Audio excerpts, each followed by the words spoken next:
as the thunderbolts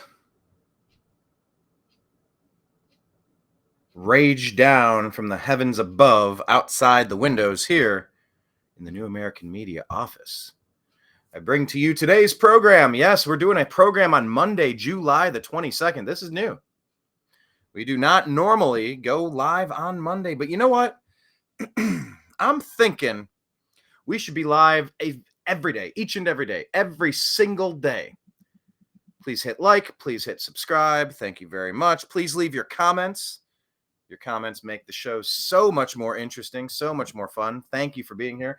My name is Brian Engelman, and this is the Agree to Disagree show here on the New American Media, because the old American media has failed you. Wow. What? Has it been 9 days? 10 days? Has this been the most insane 10 days we've had in recent memory on the political front? What was the timeline? I mean, we could go back further than 10 days. In the very recent past, Trump was convicted, and then the Supreme Court was like, yeah, that's not a thing. And they're like, huh? We got to stop all that stuff. Yeah, you should have never started it. And frankly, the people who were involved in it should be facing charges of their own for civil rights violations of President Trump and election interference. But President Trump was convicted after giving a historic rally and speech in the Bronx. Steve Bannon was then sent to jail. Peter Navarro was recently released. Trump gets shot, survives, provides the most iconic photo in American history. The fist raised and the fight.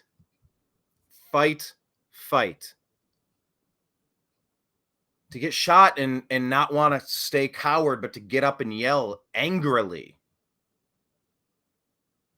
That just gives you an insight into the soul of who that person is. The energy, the charisma, the chi, the spirit, the life force, whatever you want to call it.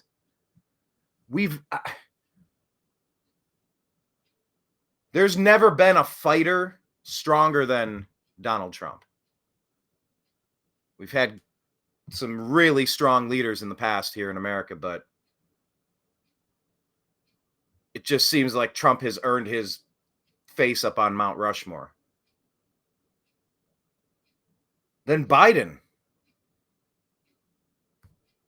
Just, we reported yesterday that Biden dropped out. Well, maybe that's not exactly what the story is. It sort of is, but it's also not.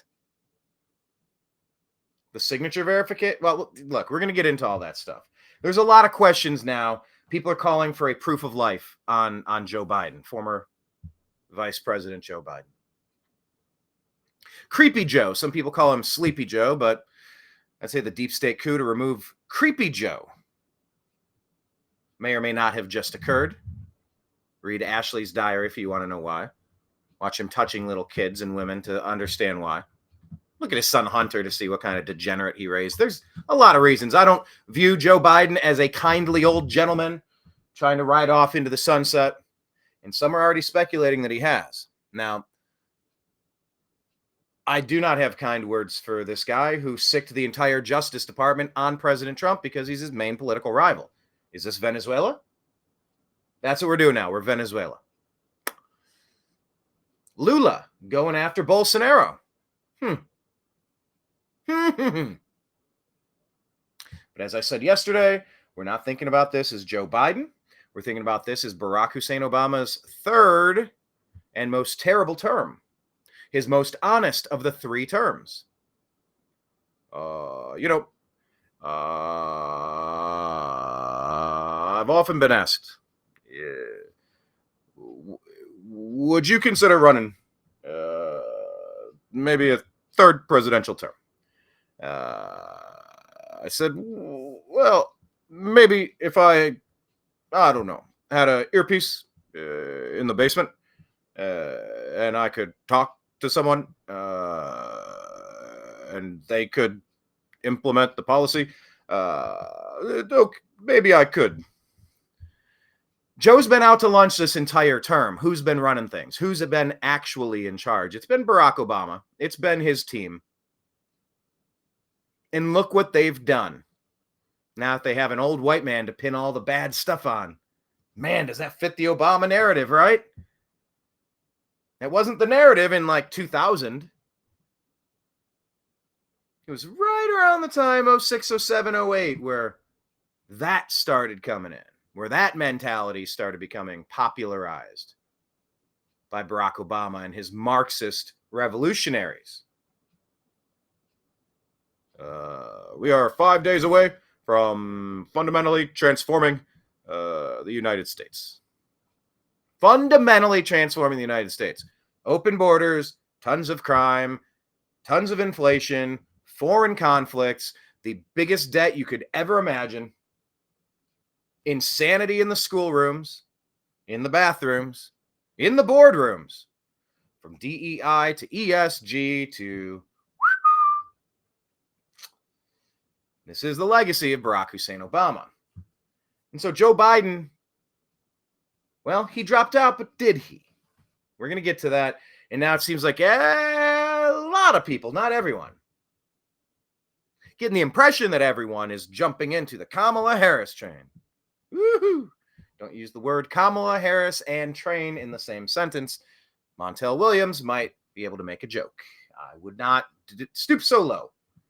That is beneath me. Much like so many of the men who were beneath Kamala when she was getting promoted in her positions, a la, not a la Monica Lewinsky, because she didn't rise to a prosecutor and a vice president. Was it Jerry Brown? Anyway, there's a laundry list about Kamala Harris, how she worked her way up. But of course, you can just judge her on the merits of her cackling, her silly laughing, the suspicion that she is a raging wino alcoholic. I'm not making that accusation. I'm just telling you that others have made it for me. And it at least describes some of the really odd behavior. So we're going from a demented guy to a demented woman.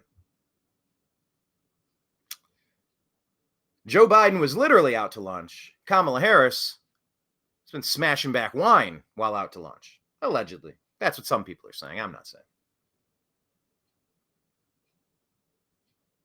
The Democrats are really trying to put forward the theory that this is going to fix the United States, that this is going to fix the Democrat Party, that this is a winning ticket to take on Donald Trump. Well, here's the thing. There is no human alive who can take out Donald Trump politically, which is why they took a shot at him. Who's they? Whoever they are. We'll get into that. We'll get into Cheadle, the Secret Service director today, getting lambasted in front of Congress. Oh my God. It gets worse with every interrogation. I'm catching these clips and I'm going to share a bunch of them with you, but my God, if you thought it was bad before, it is so much worse. When she came out and said, the reason we didn't have someone on that roof is because there was a slight slope. Every roof has a slight slope. And if it's a really slight slope, I know that's a weird way to say a large slope, a really unslight slope, it's the most unslight slope ever. I feel like I'm spitting bars off Eminem's new album. There's harness devices, there's hook devices, there's holding devices, or you could, I know that they exist, and if they don't, I'll make them. It's not really my forte, but my grandfather worked at NASA and my dad has been an engineer. So I know I could jury rig and figure out how to make something that grapples to the top of a ridgeline on a roof, and it can drop down and provide stirrup type things for your body to lay prone to attach yourself onto so that you're not sliding down and you're fully secured. And then you have a pad and you have a prop up thing that you could rest your shoulders and get your right shot as a sniper. Don't tell me this is the first time anyone's ever thought of this. I refuse to believe that. And the fact that that was one of the first things they came out and said, it leads me to believe that they cannot tell you the real reason. So they're coming up with crazy stuff. Absolutely crazy stuff. Once again, hit like, hit subscribe here on the Agree to Disagree show on the New American Media. Leave your comments as well. I love reading your comments when I can. So we're going to get into Biden. We're going to get into the succession plan, not the secession. But my God, do you realize, let's just take another moment. I said this.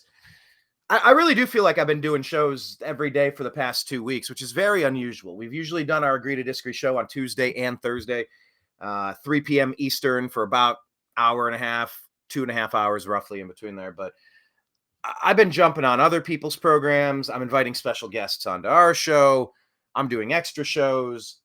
By the way, programming note, we did upload a couple of videos. I want you to check them out. From the Republican convention, we did catch a couple minutes of Peter Navarro, a Trump aide who was jailed as a political prisoner, some say. He spoke, and I happened to be in the lobby when it occurred, got a couple minutes from him. Hear what Peter Navarro has to say from his words. That's on the YouTube channel, youtube.com/The New American Media. Also, rumble.com. I think that's /The New American Media. The videos are up there. Also, I think we put that on Spotify. And on Spotify, we're the Agree to Disagree show. So subscribe to all those places. So we put up Peter Navarro speaking. We had an interview with Gerald A. Morgan Jr., the CEO of Louder with Crowder, on the final day of the Republican convention in Milwaukee. We had a conversation with Scott Pressler. And Scott was putting stuff out, maybe, and we'll probably touch on it, but he just caused a massive voter turnout flip to take a blue area and turned it red with the voter registration efforts that he's had. I call him the Energizer Bunny.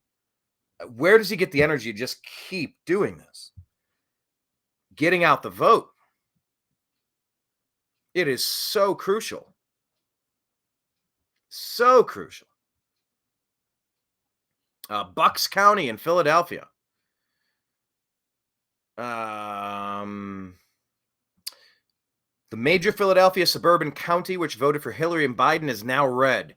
It's huge, monumental, monstrous, earth-shattering news. We did it. How friggin' cool is that? I think it's the coolest.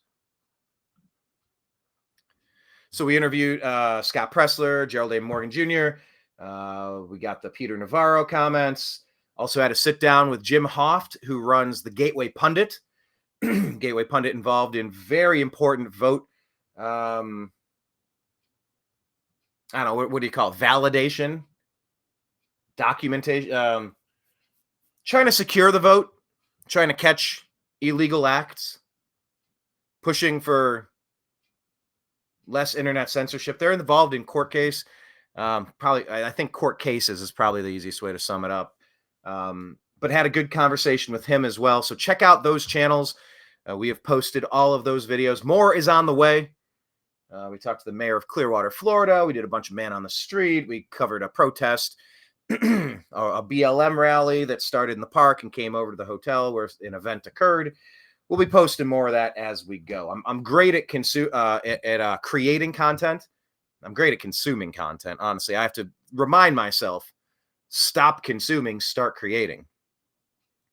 But the consumption is for the show prep. So if I didn't take the time throughout this entire day, early morning,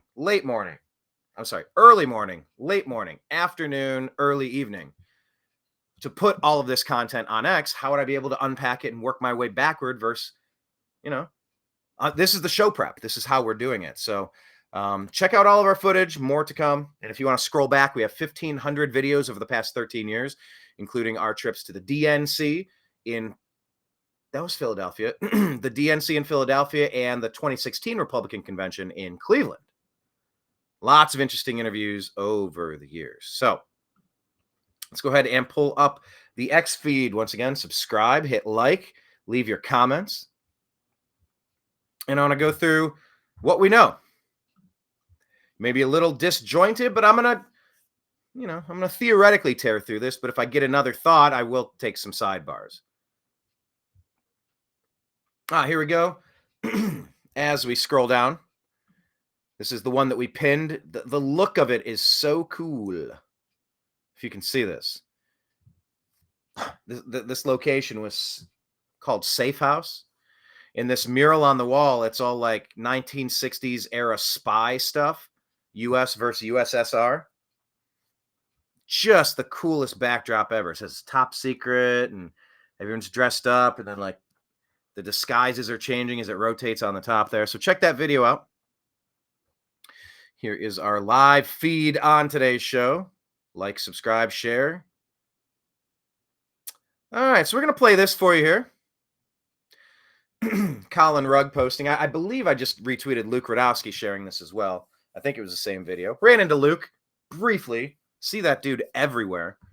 In passing, though, didn't have time to sit and chat. We did catch up a little bit at the Libertarian Convention, and I do hope to have Luke Radowski on the show sometime soon. He said, yeah, shoot me a DM. Let's see if we can set something up. So I just have to do that. I did engage in an interesting conversation with John Fugelsang. He's a comedian. He's a talk show host. He said something, and I commented back, and he replied, and I said, all right, well, cool. You toss something out. I hit the tennis ball back. You hit the tennis ball back to me. And I said, okay, hey, let's play tennis. Why don't you come on and do a show? And he's like, where are you located? Where are you guys at? And I'm like, well, I think last time we interviewed you, I think it was at Politicon. There was United We Stand. There was Politicon. There were so many events we've been to. I think it probably had to be Politicon. It could have been the RNC in 2016, but I think it was Politicon. He said, oh, okay. So you're not out in LA anymore. I'm like, no, but we do a virtual studio. So wherever you happen to be, like we can bring you in. I'll send you the link and you just jump into the virtual studio for Restream. So I believe next week we'll have comedian and podcaster, radio host John Fugelsang joining the program. Interested in that. I'm really interested in bringing some of the special guests back on. It's been a while. When Trump won, I probably caught my breath. I had never been so exhausted. I literally felt like I was battling demons for that entire election cycle. And when I was done, I was spent physically, spiritually, emotionally, financially, like all the things, just in every way, spiritually, physically, mentally. I was exhausted. And when Trump was in office, we covered things for a little bit. And then things got crazy in 2020, and it couldn't make sense hiding her hair. And every time I did try to make sense of what was happening, the little tech tyrants decided to demonetize, delete my channels, shadow ban, derank, deboost, hide our content. And it got to the point, I'm like, well, what the hell is the point? Why am I banging my head up against this brick wall? I'm not going to change anything. And the content creation became different. Yes, we still kept the groups. Yes, we posted occasional content, but it wasn't like it had been. We were a bit of a content creation machine for a while, but when everything you post gets taken down, or you get strikes, or you get slapped down, and community notes and warnings and threats, it wasn't worth doing. And now that there's Truth Social as a backup to Facebook, I appreciate that. Or to X, depending on how you want to say it's a backup, probably to X. Rumble is a backup to YouTube. I love that. Spotify, we never really had a podcast form of the content before, but that helped. Patreon, it's like, oh, well, if anyone likes what we're doing, look up the New American Media on Patreon. Sign up. Give us $5 a month, $100 a month, $1,000 a month. I don't know. Whatever you got the resources for.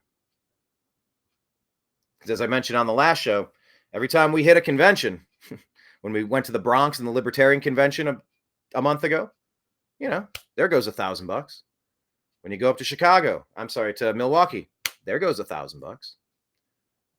So having some sort of mechanism to recoup some of this, we were starting to get plays. We were starting to get traffic. We were getting good action on YouTube. They have so artificially throttled our account on YouTube. It would still be frustrating, maybe so frustrating to the point that I wouldn't even create content right now, except that we're monetized on Rumble right away.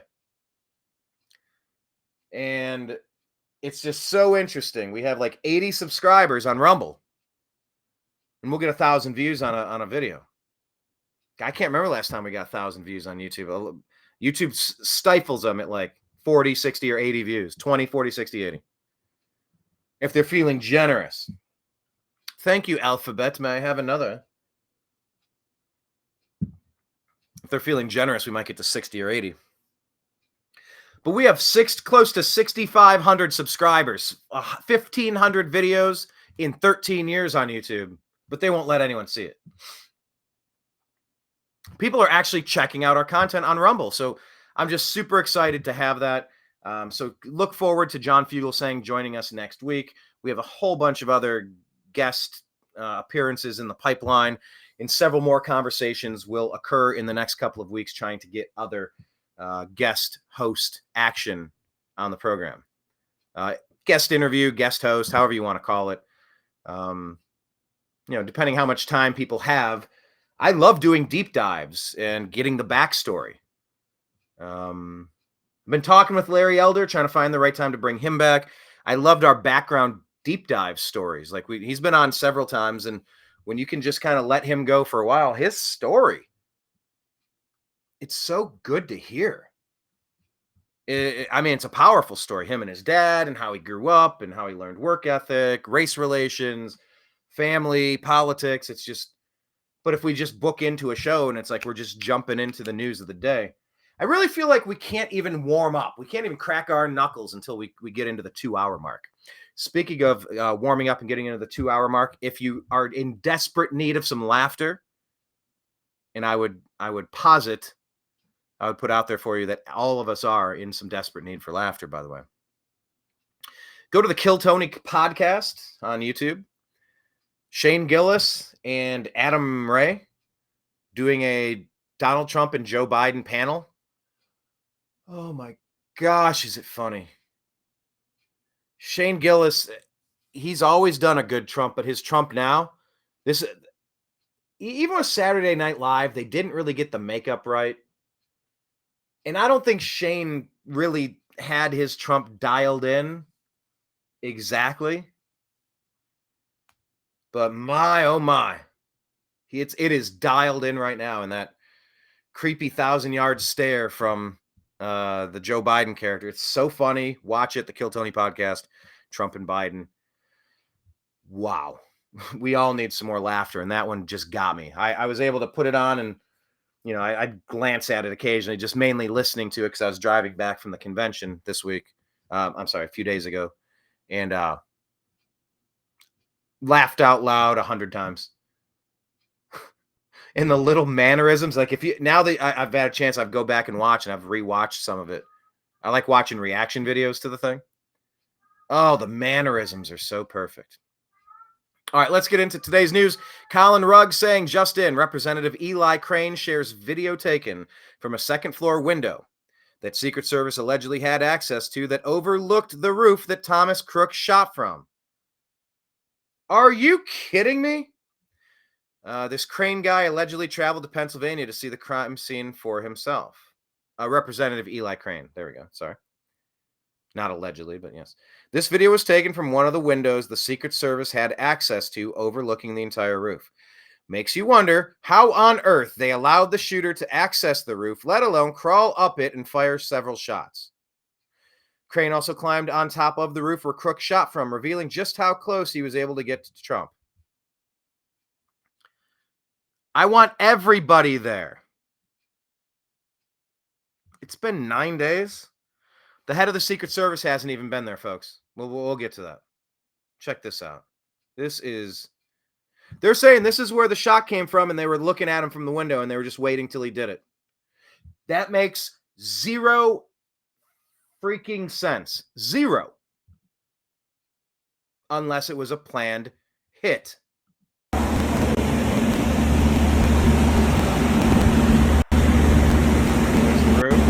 They call that a sloped roof? Are they out of their minds? Well, not close. Yeah.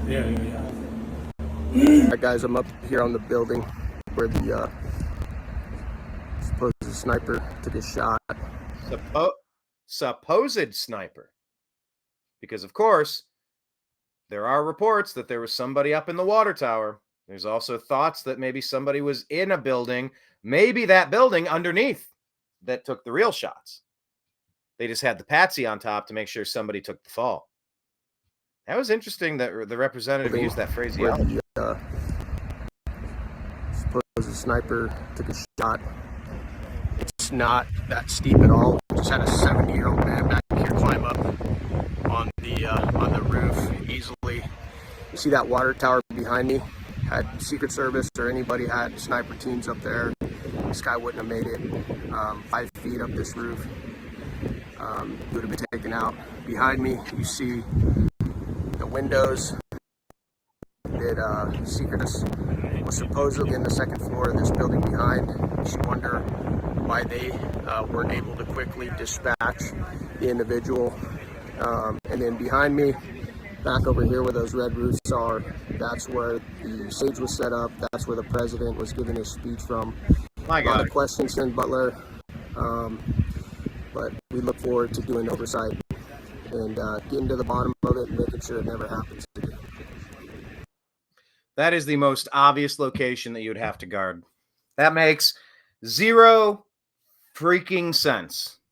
0 sense. I don't buy that being an oversight a tiny little bit. Yeah, those who have been in charge of Biden, wanted Trump to be gone. The deep state wanted Trump taken out. It's clear as day now. If you don't see it, you can't be helped. Repost that. Also say, at the very least, they intentionally left the door open for something bad to happen to Trump. There is no way these people are so incompetent that they accidentally left Trump with awful protection. I think I'd agree. Thank you, Representative Eli Crane. So here is from Julie Kelly, retweeted through Kyle Becker. The Secret Service Director Kim Cheetle talking about communications from that day. I wonder what we will glean from our chat with Miss Cheetle. Let's take a look. Does the Secret Service routinely record communications between and amongst detail? Radio communications? Any communication? By the way. Email communications are... Okay, hold on. I didn't press pause. Why did it play? Take note of the elongated pause, the pregnant pause right there. That was a long time to think through a weasel way to try to talk your way out of a box, it felt like. That's an easy answer. She did not answer an easy answer easily. Does the Secret Service routinely record communications between and amongst detail? Radio communications? Seriously, how long was that pause? 5 seconds? I can't see. Oh, okay, now I can watch the count. Between and amongst detail? Radio communications? Any communication? 4 or 5 seconds. Email communications are captured, as well as text messages, and then depending on the detail, radio communications are recorded. That's great. That's great. So we'll gather all that and see which one was on the inside working for an enemy who tried to kill our president. Does the Secret Service have recorded communications from the July 13th event? We do not have radio communications from that day. I'm sorry, what? You're protecting the president and you're claiming that you don't have audio? Yeah, you do. It's like the cop that says, I don't know, my body camera must have malfunctioned. I don't know. Must have turned it off when I went to the bathroom, forgot to turn it on. Sure. Or you edited it out and threw it away. Crushed a hard drive. You wiped it. Wiped it? You mean like with a cloth? Remember, Hillary Clinton said that about her private servers. Let's not forget about her private servers in CrowdStrike in Ukraine and Dominion. Service have recorded communications from the July 13th event? We do not have radio communications from that day. They're saying they do have She was implying or inferring that they do have communications, but they don't have radio communications that day. Well, I'm hearing 56 minutes. They knew that there was a serious threat and they let him go on anyway. People are yelling at the top, up at the top of the roof. There's someone there. Nobody could communicate. I don't buy that for 1 second. That's literally unbelievable. Maybe, but I don't believe it.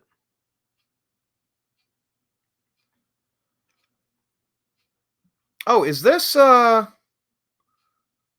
this looks like, I could be wrong. That looks like Trump's attorney. Alina Habba? Is that her name? I don't know if this is. But look, Elon tweeted this, and let's get some good advice going. Because I'm going to kind of run this. So Really, that does look like Alina Habba, right? Am I saying her name right? Anyway, let's just play some good How advice. old are you now? 34, just 34.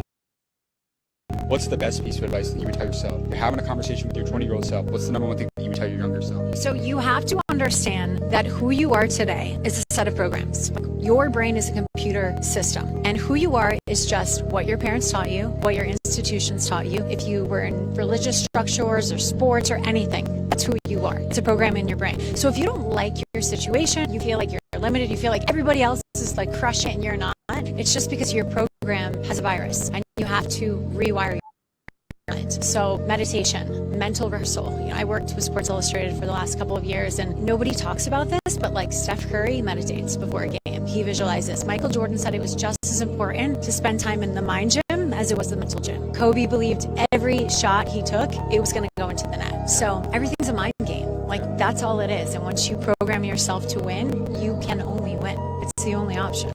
How old are you now? All right. So, yeah, I don't think that's her. I mean, it could be for all I know, but a lot of sports knowledge there. But yeah, reprogram your brain, the mind virus. God, and I'll get to this in a minute as I scroll through this X feed because, man, it's just the most heartbreaking video about Elon Musk talking about his son that isn't his son anymore. You've heard people talk about the woke mind virus. Oh, the unnecessary destruction that's happened. So anyway, that was good. Didn't plan on talking about that, but I did happen to tweet that. Elon says, change the programs that someone else put in your mind. All right, that's pretty good advice, no matter who you are. Yeah, this is Luke Radowski. His commentary is just saying, so you're telling me that the Secret Service had full view of the shooter the whole time? Right there. Oh, but they didn't know. 56 minutes. They know there's a crazy guy on the loose. There's a potential threat. Danger, danger. No, don't take President Trump off the stage. Don't hold him back for a little while you do another sweep of the place. No, just let him go up there. And while people are yelling, there's a shooter on the roof, shooter on the roof, shooter on the roof. Yeah, just don't stop him. Man, it's so important to see this video. It gives you like a real feeling for. I started making this point a couple minutes ago and I didn't finish, and maybe it's because I didn't want to finish. But I was just thinking about how close we came to a complete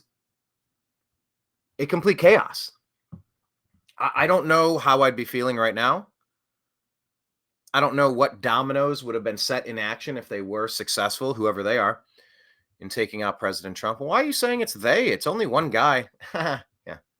Yeah, a guy just rolls up in a bike in a backpack or something. By the way, they're saying there were bombs rigged into his car. It's like they were going to have a secondary explosion to cause a disturbance or a scene.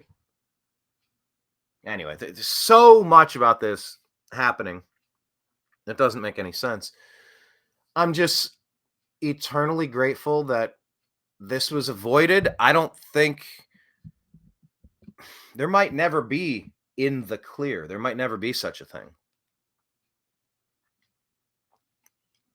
But I'm so glad last weekend at the Trump rally at Butler.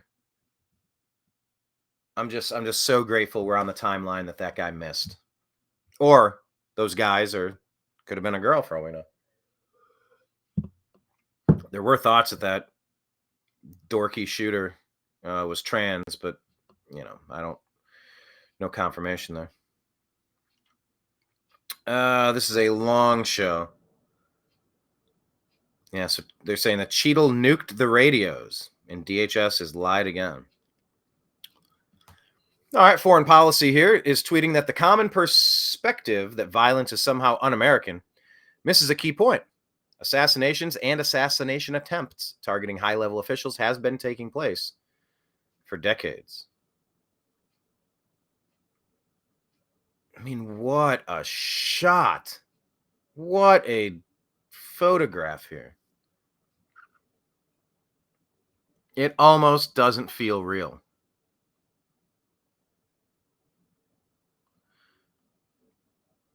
Just watching it now, it doesn't really feel real to look at that. Now, also, that's not me saying that it didn't happen.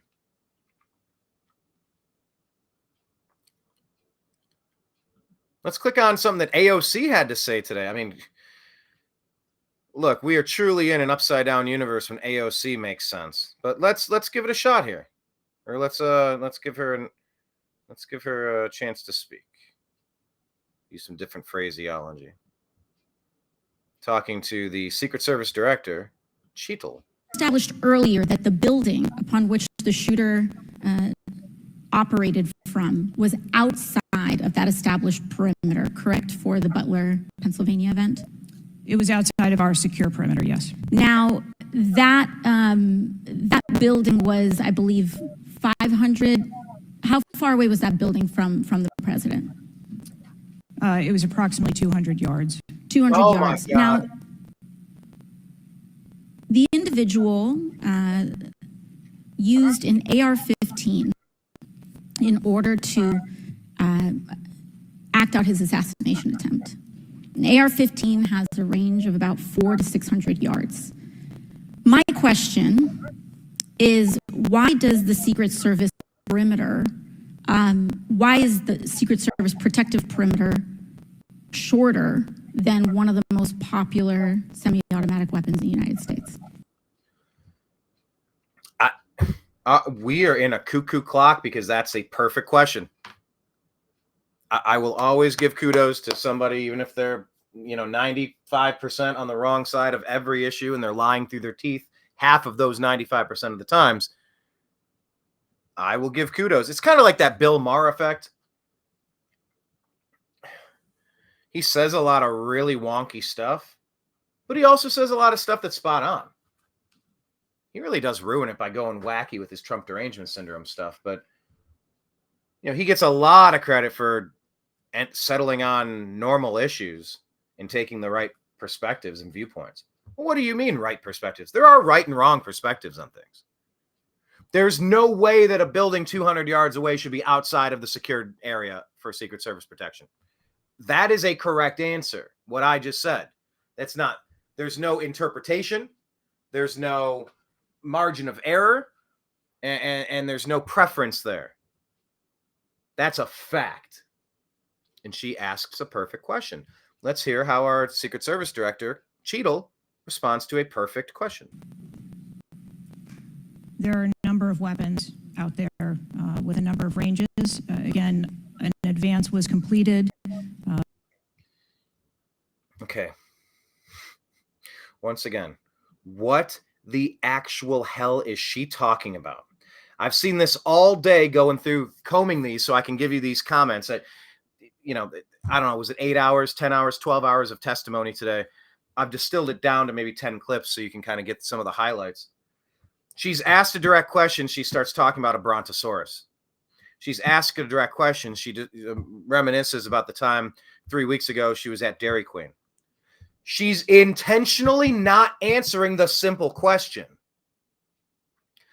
which once again causes me to ask this out loud. Why is Cheadle not arrested for attempted assassination and being interrogated in Guantanamo Bay under suspicion of treason? She has done nothing to assuage our worries, our concerns, our fears, our frustrations. She's done the opposite. Here's the end of Ocasio-Cortez's question. And then her non-answer answer. Shorter than one of the most popular semi-automatic weapons in the United States. There are a number of weapons out there with a number of ranges. Okay, well, with the most popular gun having a 400 to 600 yard range, and you set the security perimeter 200 yards, why would you do that? Well, there are a number of guns. What did she say? There are a number of different. This is a non-answer. And every non-answer proves obfuscation.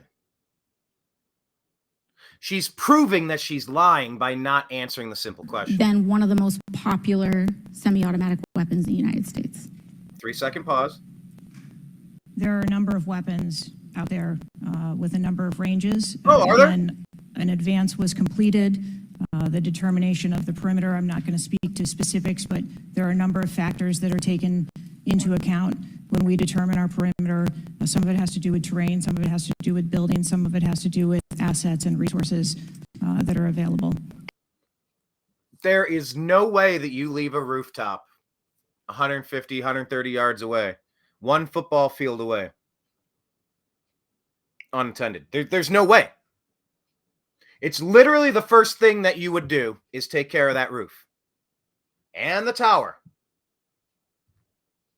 In that order or inverted order. Number 1, number 2, or that roof and that tower. You don't have an assessment and determine that you don't need to do your job today. And so what I'm hearing is that a perimeter was not established outdoors in an outdoor venue that would prevent an AR-15, which is one of the most common weapons used in mass shootings, from being able to be within the range of Secret Service protection. A perimeter was established, and even though there were buildings that were outside of that perimeter, it wasn't just that building. There were a number of buildings in the area, and there was overwatch that was created to help mitigate some of those buildings. Don't tell me that you had overwatch when you're looking right at the roof from that window and you didn't take him out. When you had snipers allegedly trained on him for minutes and minutes and you waited for him to shoot before you had to kill the patsy. Not buying it. You established earlier that the building on which the shooter operated from was out. Again. Thank you. Craig Chamberlain says, I agree with AOC. Head explodes.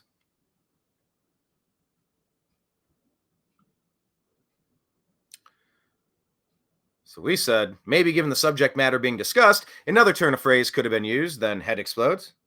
Maybe mind blown. Wait, that doesn't work either.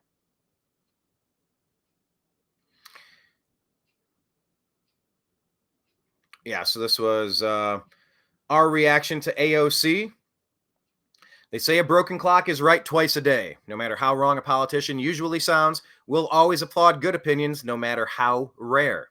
It is literally unbelievable that some derpy twerp just showed up, flew a drone, walked in with a gun, climbed to a roof for a shot. It just defies logic. It doesn't feel right at all. Lionel here saying the Biden setup and takedown were clear and perfectly executed. Oh, there we go. There's our interview with Scott Pressler of Early Vote Action, talking about turning out the MAGA vote in 2024. And I will say this. Here's a little sidebar about Scott Pressler. He's very tall. Got really long hair. Damn near down to the belly button, it seems. I've interviewed a lot of people in 13 years. And I've interviewed plenty of people before I started the New American Media, but let's just focus on the 13. Interviewed a lot of people, and there's... What the heck just happened? Oh, did my cat step on the... That was Nimbus that you saw. There's 2 people that I've had this experience with, and I was instantly reminded of the other one talking with Scott. Had our interview here, and then we also had another 15, maybe had a half hour together. 40 minutes maybe. Wow. did this guy get recognized, called out, appreciated, loved? This guy, can I get a picture? I started taking pictures for other people. You couldn't hang around him for more than a minute without someone wanting a picture or wanting to say something to him. That also happens when I hang out with Anomaly. We've done Politicon, we've done the NAM shows, we've done sit-downs, Conscious Life Expos. Another time just had dinner with him, first time I met. Like, we've hung out several times. We didn't go to high school together. We're not best friends, but we're good acquaintances. I like the guy. He's funny. He's talented. We don't agree on everything, but I don't agree on everything with anybody. Even myself, my opinions will evolve. But when I'm with AJ, man, does he get noticed? Man, does he get stopped? Hey, can I get a selfie? Oh, I watched your video this morning. That's awesome. I love that thing you just did. Oh, cool. Scott Pressler has the Anomaly effect going. It's just the it factor. They have it. Just 100% obvious to me. So if I were a producer or a casting director, I'd put them in something ASAP. They just have that magnetism about them. So check out that interview with Scott Pressler of Early Vote Action. We put out also, nope, that's not going to work for us, regarding this audio that came out allegedly of Biden. It didn't sound like Biden. It sounded way too energetic. Nope, that's not going to work for us. We need a public appearance or a video confirming proof of life. Too much weird stuff happening all at once. Too many AI deep fakes as well. I think I have a few more posts on that. We'll get to that. But yeah, there was an audio that came out allegedly to Kamala's staff because they're all like revolting and jumping off ship because everybody hates her. Especially the black people on her staff, according to something I was reading. I don't know if that's black men or black women or just black people in general. I don't know. Black's a weird term because they're not black. African American's a weird term because it's like you're not from Africa. I don't know. I'm not white. I'm called white. I'm peach. I'm orange-ish, tan-ish. Anyway, sidebar. All right, next topic. Will Chamberlain here. Not Wilt, but Will. Saying really simple. Under-discussed reason why Kamala Harris shouldn't be president? No children. Huh.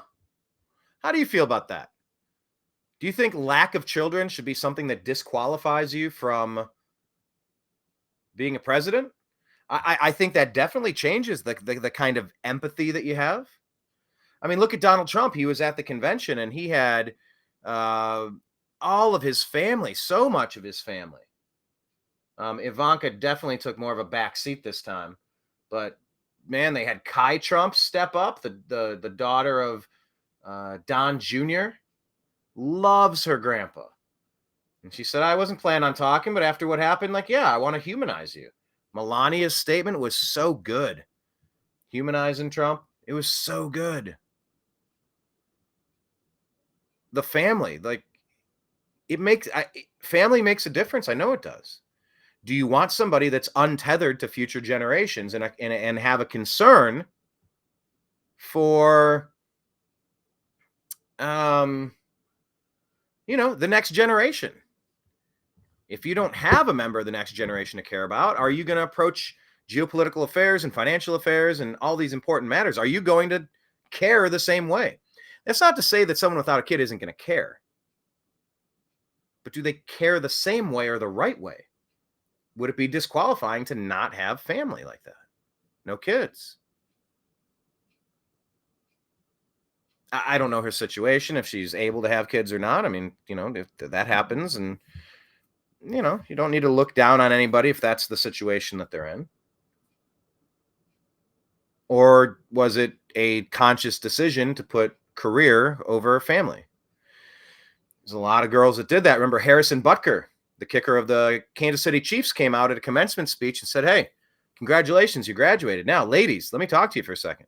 You've been chasing the carrot at the end of the stick, and get a degree. Now you're going to go get a job, and now you're going to try to work your way up the job, and job. But, like, There are no American families if you're not having kids. Please consider raising families.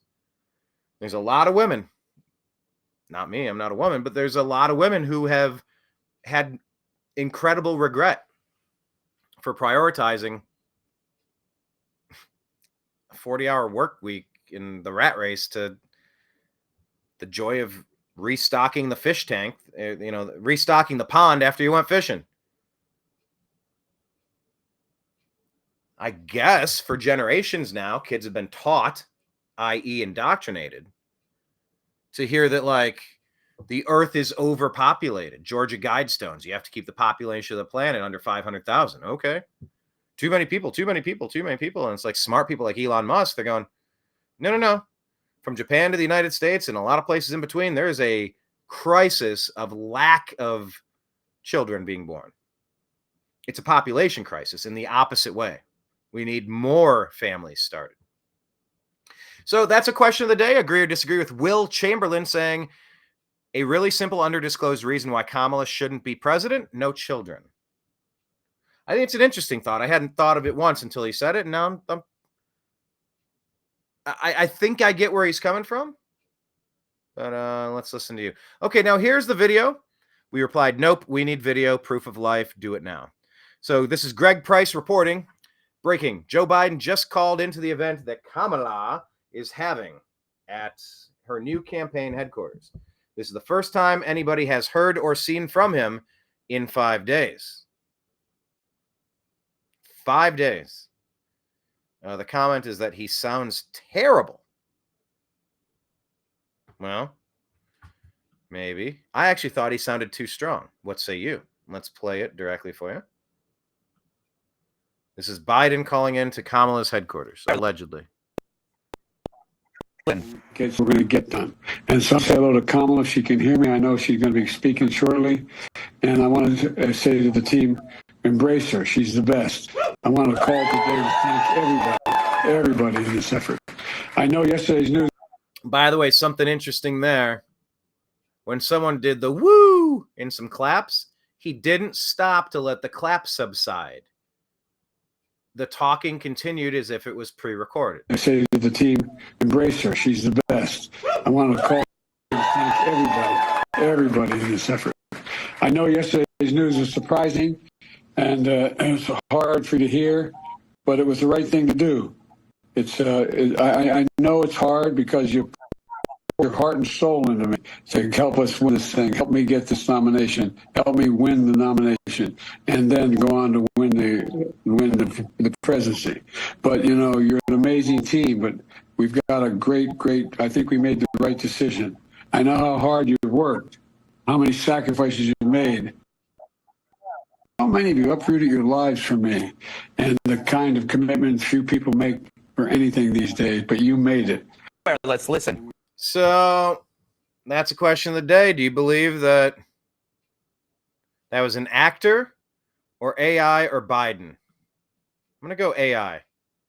Looks like 64% say that was AI. He was slurring his words a little bit. But that's what people are talking about now. Was it real? Was it not? This should have been video. We'll get to some more of these things, but this is very strange. A very strange week and a half here in American politics. Here's something else that was really strange. Got a chance to meet. Anyway, I'll get this larger here. This is Savannah Hernandez. Yep, Savannah Hernandez. Had a chance to meet her in the Bronx outside of the Trump rally. I would like to actually invite her on the program as well. Yeah, there's going to be a lot of direct messages via X to try to get some other voices into the program, just to kind of play tennis and bounce it around a little bit. So here's Savannah Hernandez. This is kind of interesting here. Speaking of AI and deep fakes and cheap fakes. All right, y'all. This is Savannah Hernandez reporting to you on day 4 of the RNC from the floor. Now, you guys know that I've been confronting members of the media all week. And you might have asked, hey, Sav, how come you haven't confronted Jen Psaki, Joy Reid, or Rachel Maddow of MSNBC? They've been doing live coverage all week. Well, it's because I found out they're actually sitting in front of an LED screen. Now, behind me is the NBC booth where I'm sure they're taking that live feed from, and this is actually the shot that has been behind them. And I've been trying to find their booth all figure out coverage-wise how I could figure out when their shows end, and I couldn't find them, and this is why. They aren't actually here at the event. That is so interesting. Remember when former Vice President Biden, he's taking a shot or something. It wasn't the actual White House. It was a set. Was it Delaware? Was it elsewhere? It was designed to look like the White House, but it definitely was not the White House. Remember that? Now you got NBC and really the deep state Democrats, NBC. This is all CIA, Department of Homeland Security, alphabet agency bullshit. Are we surprised in the least that they would fake a White House backdrop, that they would fake being at the convention? Because I watched some of that footage from MSNBC, I think. I saw Maddow and a few people.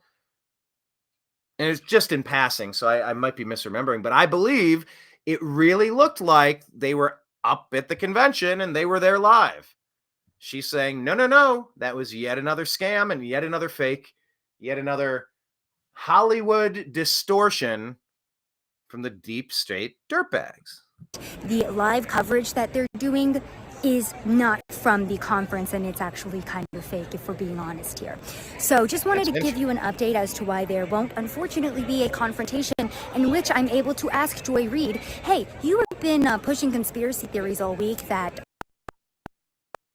actually wasn't shot. What's your response to that? Would you like to correct the record? Unfortunately, I won't be able to ask former press secretary Jen Psaki about why she had to recently make a retraction to her book because she lied to the American public and say that Joe would look at his watch during the ceremony for the 13 slain troops that were brought back home from Afghanistan. That won't be happening because MSNBC's show is not actually being held here live at the RNC. So, is it possible that the same corrupt alphabet agency, traitorous deep state media apparatus that runs the Democrat Party, is it possible that their main propaganda outlet at NBC, MSNBC? Is it possible that that's all smoke and mirrors? It's not really a thing? Oh, it's possible. Is it probable? Let's call it probable. We've kind of entered an era, and I don't think guilty unless proven innocent is exactly what I'm trying to say. But sort of. I guess to normal people in normal circumstances, you're innocent unless proven guilty. But I think once you've been identified, outed, targeted, branded, clearly labeled accurately as a propaganda outlet that routinely lies to us, I think the shoe's on the other foot. I think you've earned the inversion table. The inversion table where you strap in your ankles and you flip it over and then it stretches your body out and decompresses your spine. You invert it. Think of a teeter-totter if you want. Are teeter-totters still a thing? I think lying propaganda outlets, you have to assume, much like government, you have to assume they're guilty and they must take it upon themselves to prove their innocence to us because they've been caught lying so many times. They have zero credibility, zero trust in the bank, in the trust bank. Nothing in the trust bank. So, yeah, the deep state Democrats, could they fake an AI? Yeah. Could MSNBC, could they be faking being there live at the conference and pretending to be there? And I didn't watch all the round-the-clock, nonstop coverage, and maybe they did say, look, for purposes of this and that, we're providing you this shot. However, we are not there in person. We're just adding this. We do have a camera crew there, but we have not all physically gone there because we consider Donald Trump to be a threat to democracy. And we're not going to grace him with our presence. Okay, well, that would at least be an answer. That would at least clarify. There would be a disclaimer. a necessary disclaimer, actually. So yeah, do I believe it? I believe it is definitely possible, and I would love to hear their response to that. Being held here live at the RNC, just wanted to give you guys an update on that from the floor of day 4 of the RNC, as we are all set to listen to Donald Trump speak for the first time tonight after that Saturday assassination attempt. So that's another interesting component, because really, we're still unpacking stuff from the past week and a half. Savannah said, we're all aware of the capabilities of AI, which is why the off-camera remarks Biden just gave as proof of life will not be enough to convince anyone. Why wasn't he on video? He can't jump on a Zoom call, but he's currently the sitting president of the United States? Okay. Brad Thomas just saying, what happened and almost happened on Saturday to a man I personally know hit me hard. It's taken several days to come to grips with it all. So, you can go do that deep dive, but I felt that personally. Trump's phrase, they're not coming after me. They're coming after you. I'm just standing in the way. That felt real personal to me. Maybe it did to you too. AKA says Joe Biden on that call sounded like AI and that he's probably gone. Joe Biden is probably gone. Let's be honest.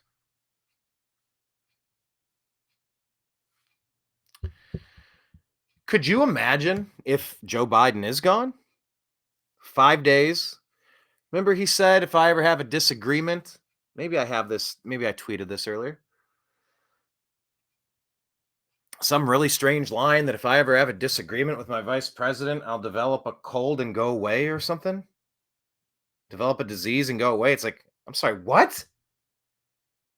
That was one of the very first times you could see the short circuit between the sentences in a paragraph to say all the wrong things the wrong way. Has this been the plan all along? I mean, have we had the real Biden this whole time? I'm asking every wonky question at this point because I believe none of it. None of it. Nothing can be taken for granted as factual right now. I just can't. So we're talking about politicians and old politicians. By the way, here's Adam Carolla talking with Montel Williams. So we're talking about politicians and old politicians. Harris is a not too old politician who used to date back in the day. I like to say that I am a gentleman, and I don't kiss and tell. It was a while back. We had a relationship, and it ended, and we both moved on. Was it for a period of time? The kiss and tell part doesn't interest me very much, but I do like sort of insights, because I can't get a good read on her. I can't figure out if she's smart or she's vapid or it's an agenda. You have to understand. I mean, when you say is she smart, no question. I mean, the woman ascended from being a public defender to the district attorney of San Francisco, then on to be the attorney general of the state of California, on to becoming the vice president of the United States. No, I do think she's smart. But I think a lot of these people are smart, but they don't sound, what they're saying isn't making sense. So that sounds pretty fair to me. What she's saying doesn't make a lot of sense. Trump said she talks in rhymes. I think what he meant to say was nursery rhymes, specifically. Riddles, nursery rhymes. The bus goes here. The bus goes there. The bus goes everywhere. Because a bus is a bus. Oh, I was gonna title today's show "Unbidened by What Has Been." I think that's a great title. I haven't heard anyone use it yet. Unbidened by What Has Been. Because if you're now unbidened by what has been, that is the unburdened by what has been. Wonky quote from Kamala Harris. Okay, so, Montel Williams knows her and says she's very smart, and okay, whatever. I am not a fan of Kamala Harris at all. Buzz Patterson is putting out, this is a bipartisan request for Cheetle to resign. Once again, I'm not calling for resignation. I'm calling for an arrest under suspicion of attempted assassination. She should be interrogated right now, immediately. She is so unprepared for this congressional volley. I am stunned at how unprepared she is. So this is from Representative James Comer and Jamie Raskin, the ranking member on the Committee of Oversight and Accountability. Director Cheadle. On July 13, yeah, remember J13? You know, J6, J6, J6. Oh, what, the mostly peaceful protest? Okay. The one where you framed Trump for an insurrection, even though none of the people were told to be violent that day. They were told to be peaceful and patriotic. He said fight like hell. Yeah. Yeah. Politically, peacefully, patriotically. Yeah, I know you get the difference. There's going to be a bloodbath. Yeah, that's what all the financial television channels and newspapers and magazines, like, that's what they say. It's a bloodbath, financial bloodbath. Oh, it's going to be a bloodbath. I can't believe Trump's inciting blood. No. He's saying that the economy, certain segments of it are going to be annihilated. I think he was talking about automobiles, transportation. I think that's what it was. It's a bloodbath. The left will pretend that something that wasn't said was said, like the Fine People hoax. And then when something is said, Trump's like, I'm Agenda 47. I don't know what your Project 25 is. Like, that's not mine. Yeah. Well, okay, who are you going to believe? Your lying eyes or your lying ears? Anyway, on J13, 2024, says James Comer and Jamie Raskin. To Director Kimberly Cheadle. On J13, the United States Secret Service, under your leadership, failed to protect former President Donald Trump from an assassination attempt that took the life of Corey Comparatore and seriously injured at least 2 other people. Today, you failed to provide answers to basic questions regarding that stunning operational failure and to reassure the American people that the Secret Service has learned its lessons and begun to correct its systemic blunders and failures. In the middle of a presidential election, the committee and the American people demand serious institutional accountability and transparency that you are not providing. We call on you to resign as director as a first step to allowing new leadership to swiftly address this crisis and rebuild the trust of a truly concerned Congress and American people. Well done. Bravo. Here's one. Peter Twinklage said, Kamala's VP pick is going to emit unprecedented levels of white, straight maleness. Like, you don't even understand. He'll be radioactively Caucasian. The human equivalent of salmon shorts smeared with mayonnaise. He's going to say shit like, golly gee willikers, this is how we win. Ted Cruz laughed his ass off at that one. But yeah. Geez. I don't know who it was. I was listening to Scott Adams. A very good listen. If you don't listen to his show, I recommend you kind of cycle through it and add it to the mix somewhere. But he said this election is going to be about masculine men and how do you phrase it with the women?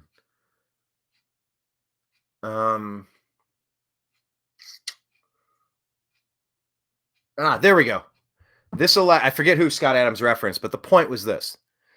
This election is going to be between masculine men and effeminate women versus effeminate men and masculine women. Let me try to get that out one more time. The 2024 election is going to be a tale of masculine men and effeminate women against effeminate men and masculine women. That is the Republican Party versus the Democrat Party these days. Because there's a lot of talk. Oh, what if Kamala... Because the power backers seem to be siding behind Kamala Harris. Doesn't seem like Barack Hussein Obama is all about it, though. Maybe he's trying to get Michelle in there for a 4th term. If Kamala ends up controlled by the Clintons, you're just cutting Obama out. He's kind of getting used to this leading from his sweatpants in the basement with his earpiece mode with the C-3PO Joe Biden. He's not saying please clap like Jeb Bush, but he reads the stuff off the teleprompter. You're sounding defensive. Pause. You know the thing. But anyway, it's very interesting. Okay, here's another one.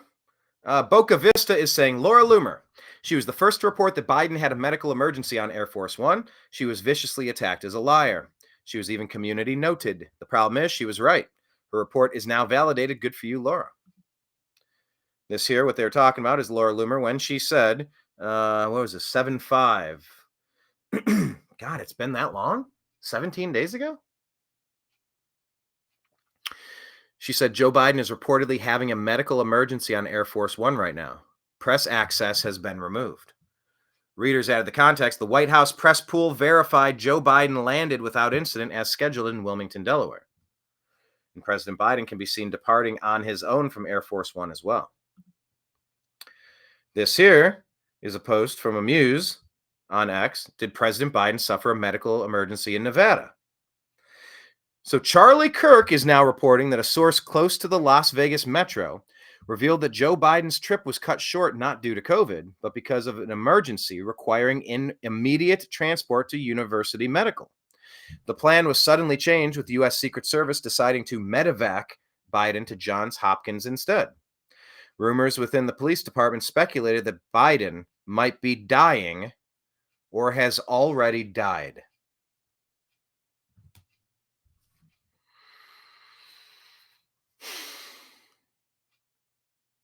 No proof of life. We'll get to that letter and the signature of something by somebody on letterhead that did not have the United States presidential seal. Now, of course, maybe you have to actually be president to have that seal, but that's a separate conversation that some people have. I'm focusing on rumors within the police department speculated that Biden might be dying or already dead. If the deep state couldn't take out Trump, is it that far to assume that they might take out Biden? Whoever they are?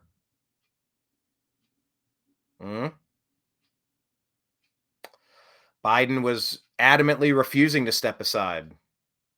Like in that famous scene from Almost Famous. I want the credit. I want the credit. Dustin Hoffman, the producer, wants to be known for his role in getting the president reelected. I want the credit. De Niro's like, oh, no. You'll never get the credit. This is a story we can never tell. He goes, oh, well, I know we can't tell this story now, but when we can tell it. No. We can never tell this story. And it was his arrogance. It was his drive. It was his greed. It was his hubris. He wanted to tell that story, and then De Niro had him whacked immediately. Gave the nod to the Secret Service guy. He took him into the back of a car, and then cut to the next scene on jump cut.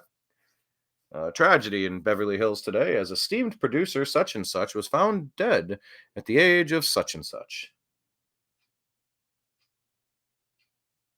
There was a weird video of Joe Biden talking about Donald Trump's going to be tested. He's going to be tested. He's going to get tested. And in context, it really seems like he might have known that there was a hit in on him. And I'm dying to get down to the story of those stocks that were shorted, allegedly. Were stocks shorted, yes or no? There's a lot of stories we're seeing, and it's getting tough to figure out what's what.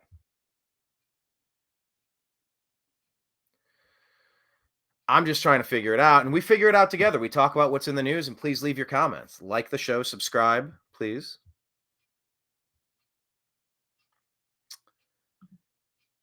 All right, this one here, Representative David Joyce, who is conducting a House ethics probe into Representative Matt Gaetz, just got caught donating to Gaetz' opponent. This is a witch hunt and election interference, plain and simple. Rhino Joyce is trying to undermine true conservatives. He even voted against holding Merrick Garland in inherent contempt. Oh, my God. This guy's got to be impeached. Why do we keep sending these fake Republicans to D.C.? So that's David Joyce, everybody, from Nick Sortor. We were supposed to have Nick on the program. We talked to him. It was during the East Palestine / Hawaii tragedies. I believe he was on the scene, and we were going to try to get some reports, and we couldn't get the scheduling. I'd love to have him on the program as well. All right, here's Fallon. I don't know his first name. Fallon and Cheadle. Let's go ahead and play this from the pause this, reset this, play this from today's hearing on Capitol Hill. We have satellite images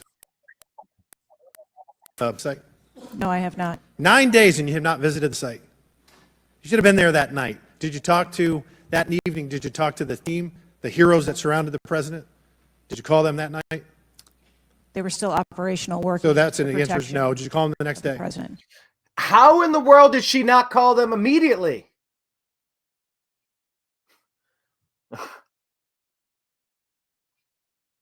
Is this a case of someone who has? Have you ever met? I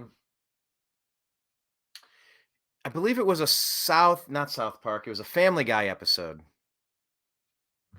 Ooh, let me see if I can find the clip.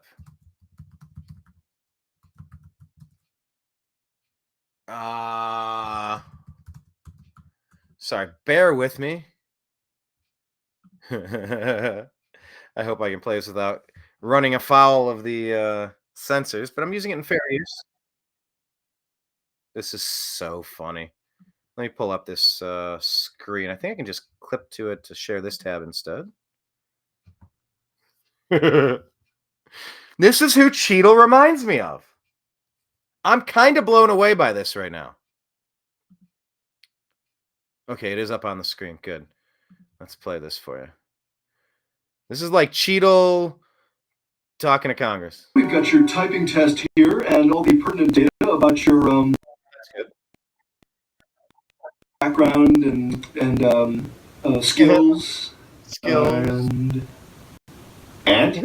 you know, I got to be honest with you. I only have another week and a half here, and I have completely checked out. He couldn't even get through the sentence. He was bored with his own words. Pause, and he's like, "I'm totally checked out." You know, I got to be honest with you. I only have another week and a half here, and I have completely checked out. Cheadle's completely checked out. Yeah. Yeah. Okay, it's glitching on me. There's another part to it. Well, what should I do? I don't know. Chef?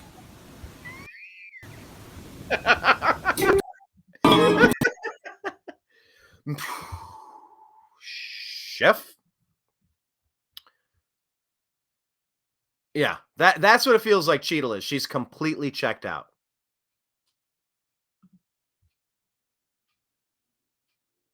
That is 100% what it feels like. She has absolutely checked out. She doesn't care at all. I'm going to play this whole thing again. It's just, imagine it from that guidance counselor. It's not a guidance counselor. I think it's like someone at the welfare office or the jobs department trying to get Peter into his next job. But that's who she strikes me as. She couldn't care less than she cares. She couldn't provide less information than she has been. She couldn't be less truthful because she's less truthful, more truthful. She's being completely untruthful.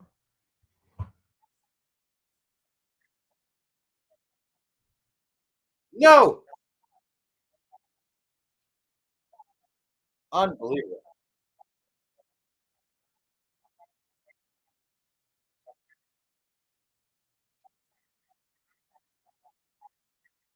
They were still operational. Yeah, you call them and say, "Hey, get me on the phone with the lead person. What is happening here? What?" You're on the phone as soon as the beeper goes off, as soon as the vibration on your phone starts, as soon as the text messages start piling in. You're on the phone immediately. Then you're in an Uber and you are going to the location. Except she's totally checked out. I got to be honest, I'm only here for another week and a half. And that's exactly what you would expect from someone who was allowing an assassination attempt, somebody who was involved with the assassination attempt, arrest her under suspicion of assassination and interrogate her.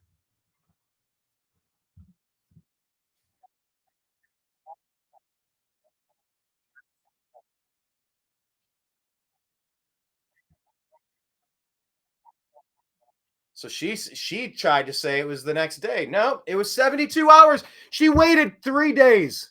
3 days. 3 days. Woosah, woosah, woosah. Deep breaths, deep breaths. They say when there's like national tragedies and when really bad things happen, there's a 72-hour rule. You really want to kind of wait a little while and figure out what's what. Not us. When you're in the media, you got to go live. And it's important that you don't claim as many things to be 100% factual because honestly, we just don't know a lot of them.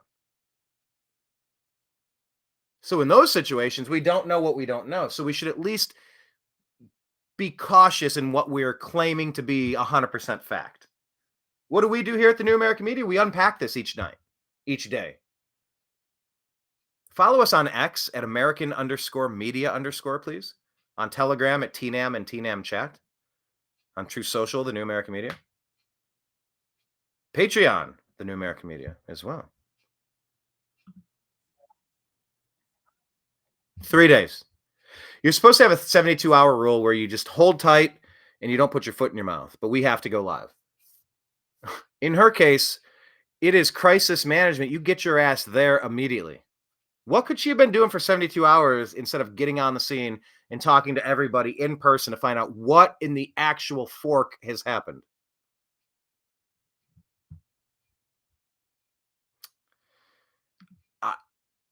This makes her look absolutely nutty. Comic Dave Smith, who was really great, by the way, at the Libertarian Convention.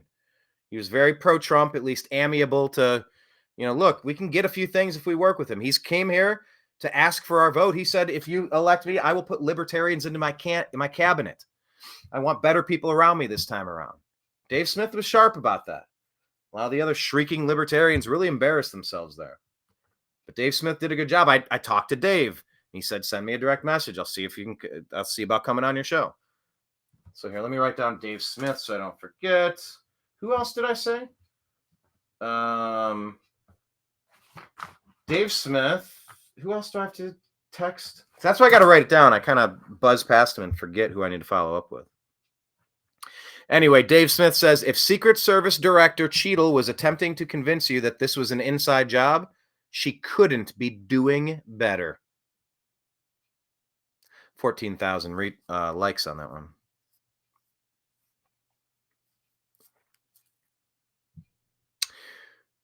October of 2021. They've known for years, says Guy Benson, especially the VP who met with him weekly.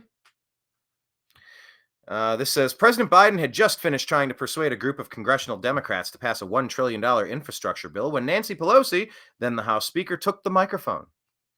In 30 minutes of remarks on Capitol Hill, Biden had spoken disjointedly and failed to make a concrete ask of lawmakers, according to Democrats in the room.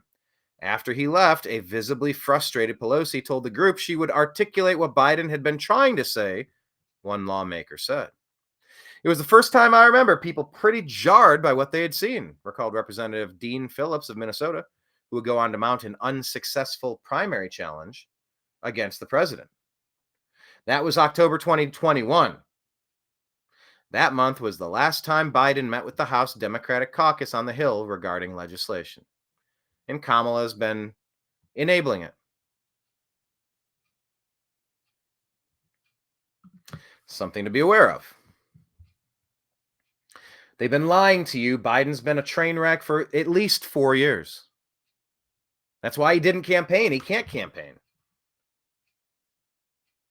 81 million totally legitimate votes. Man, Amuse is putting out tons of stuff. I know Amuse does a lot of good things, but it seems like Amuse has definitely stepped up their game. So here's a map with the pins in it, showing where Cook's home is, the shooter's work location, and all these different pings. This says the oversight project uncovered location data for devices that were seen at Thomas Crook's home and work. The oversight project identified 9 devices, phones, laptops, tablets, located at Thomas Matthew Crook's home and workplace within the past year, using data from advertising targeting networks connected to the devices. Data from advertising targeting networks connected to the devices. So this says the Heritage Foundation's oversight project tracked devices related to the shooter's home and work and determined that at least one device that visited both locations regularly. I'm sorry, I think I'm putting the emphasis in the wrong spot here, reading it for the first time. The shooter's, all right. Heritage Foundation tracked the shooter's devices related to the shooter's home and work and determined that at least one device that visited both locations regularly visited a location in Washington, D.C., near the Secret Service headquarters.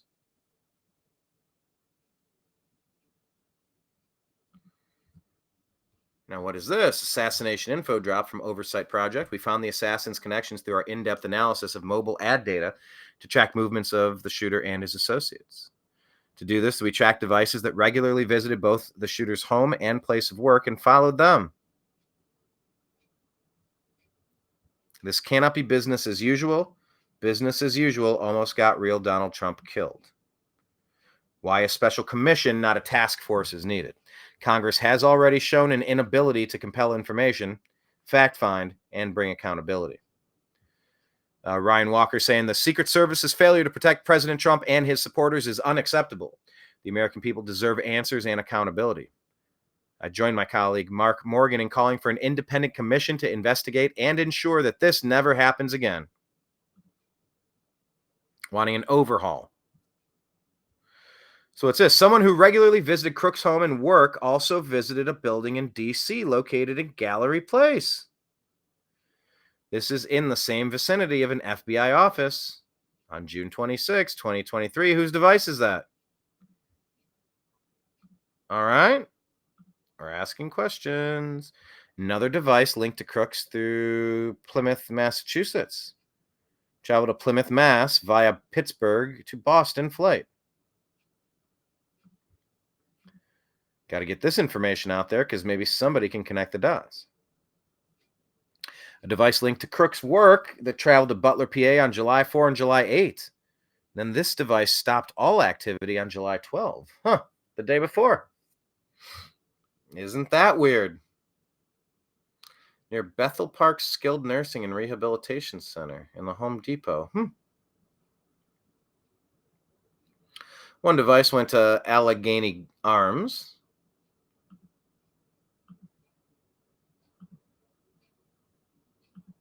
Okay. And here's all the relevant locations within Bethel Park that are linked to the home and places of work. For those that are tracking this type of data, we identified devices that were located at the shooter's home and work. There are 9 devices to the ADIDs. And we are willing to cooperate with legitimate investigators and share further information. For the protection of whistleblowers and our investigation, we will not be sharing further information with the Congressional Task Force due to the connective tissue between that entity and the FBI, the U.S. Secret Services, and other entities.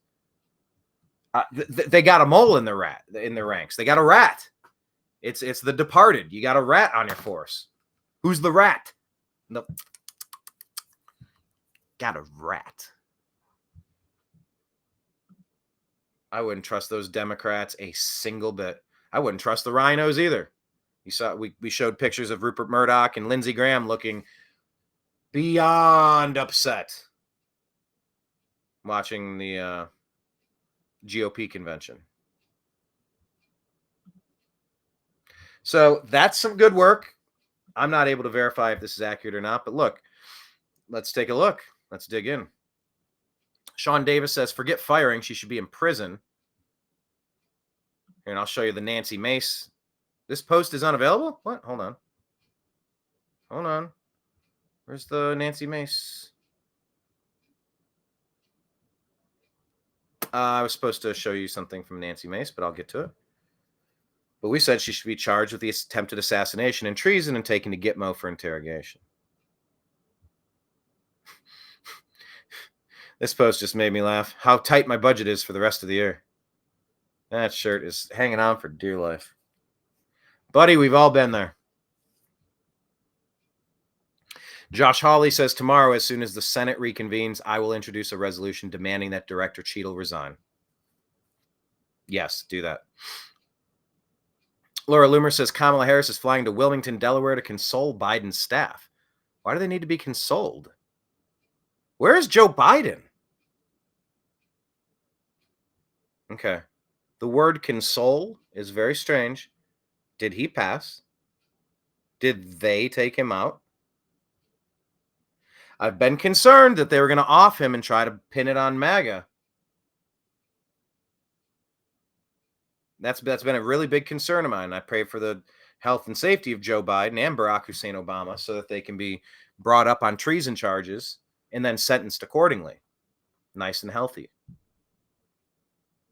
Yeah. Is Joe Biden alive is now a search term. From not the bee, what a time to be alive. Look at that. Boom.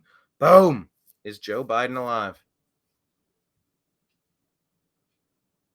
Spitfire says, it's not okay that Americans have no idea if our president is alive or DEAD.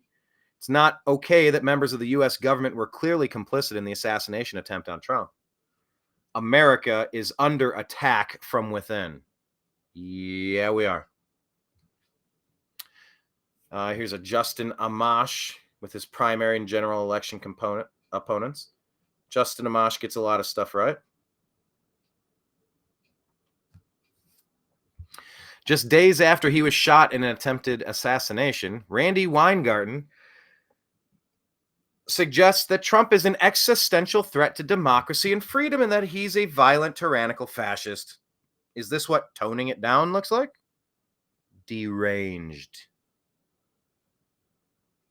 They're still using these crazy, hyperbolic, incorrect, divisive, radicalizing, inflammatory language. Yeah, well, Trump does that. Not like this. Not like this. You convince enough crazy people that this guy's literally trying to destroy the United States. You create heroes who are willing to become martyrs to just try to do their part to get rid of Hitler. We had 4 years of Trump. He was very good. The economy was very good. Things were doing great until a virus was unleashed upon the world. And then the totalitarian lockdowns began. We know what type of president Trump would be. We've had it. And it's not nowhere near the hyperbolic stuff that they put out there, the Democrats do, to try to inflame and confuse and motivate and inspire crazy people to do violent acts. This from the Babylon Bee. Tagline says, America just kind of curious if president's still alive. You know, they're just kind of curious. Any snipers at the top of the White House?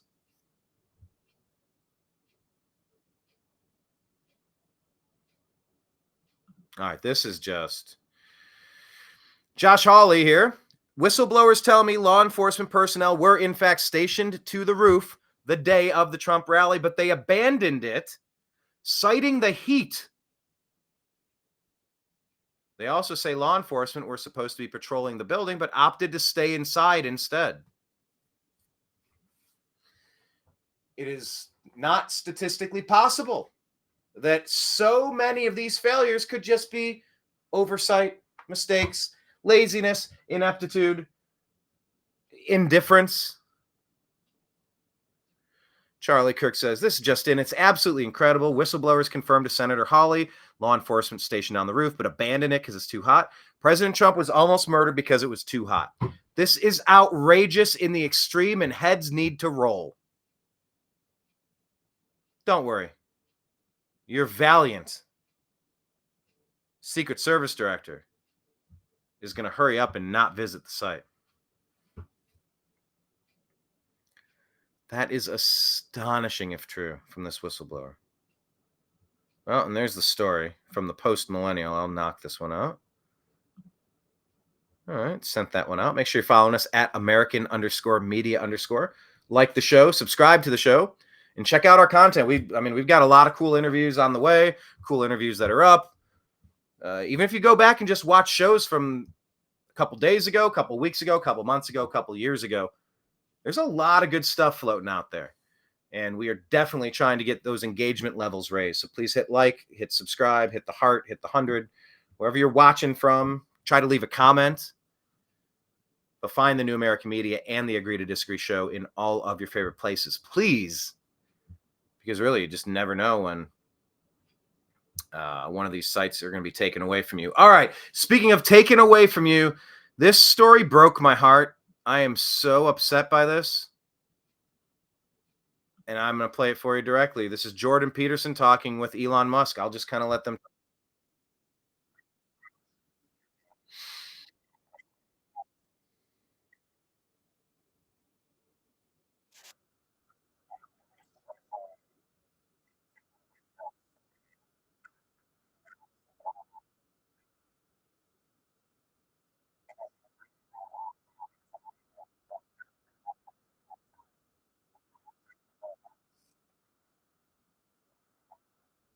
And there was a lot of confusion during COVID. And he's being told certain things.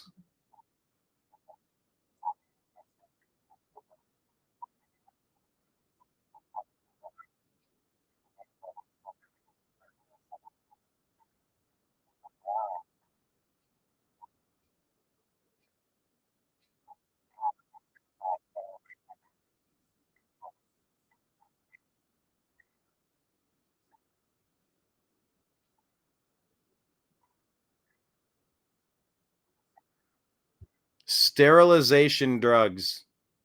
They lied to him that if you don't do this, your son's going to off himself. Jordan jumped right in and said, that's not true. That's taken so far out of context. These people have gender dysphoria. They are mentally ill. They have problems. They have psychological conditions. They feel very uncomfortable in their skin. You can't just let somebody peel their skin off. It'll end them. Sterilization drugs. You'll never have an orgasm again. You're going to have a hard time getting an erection, or you cut it off and there is nothing there. Or you put a hole where there was no hole and it's constantly going to be. I won't try to repeat to you what occurs and what type of cleaning is always needed in these non-vagina vaginas. But you start going into somebody's house and start tearing out the pipes, the plumbing, the hot water line, the cold water line, the toilet valve, or the wastewater pump, the wastewater. What am I trying to say? Where you vacate. Anyway, you get the point. You'll just go in and start chopping up the plumbing. To anyone who has gender dysphoria and you think you'd be better off in another body, or you like to dress a certain way and you want to, I just encourage you to be who you are, how you were born. You're loved. You are an awesome person. Please keep your parts working as they are. If you want to dress and try to be a certain way and live more of your life a different way, I would never, like, why would I get in someone's way?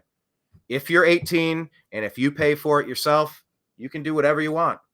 You can get breast implants, you can get face tattoos, you can have gender reassignment surgery. It doesn't really change who you are, though. Nothing ever can. So you were loved, you were created that way. Yes, some people are created with situations and issues, but you're loved. Just stay how you are. Please consider that. At least consider it until 18. That should be the universal law. Until you're 18, you sterilizing people because something occurs that might be a phase. And a certain percentage of people going through this, it is just a phase. You know, how long did you run around in the woods playing war? I'm a G.I. Joe. Now I'm an astronaut. Look, I'm going to be Michael Jordan. I mean, you know, there are phases. Anyway, just this story breaks my heart.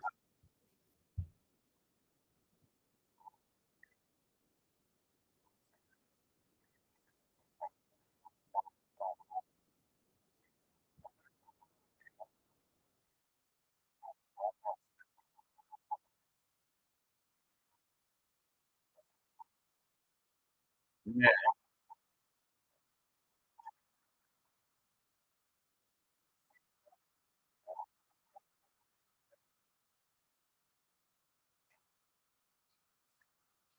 Just just brutal, just painful.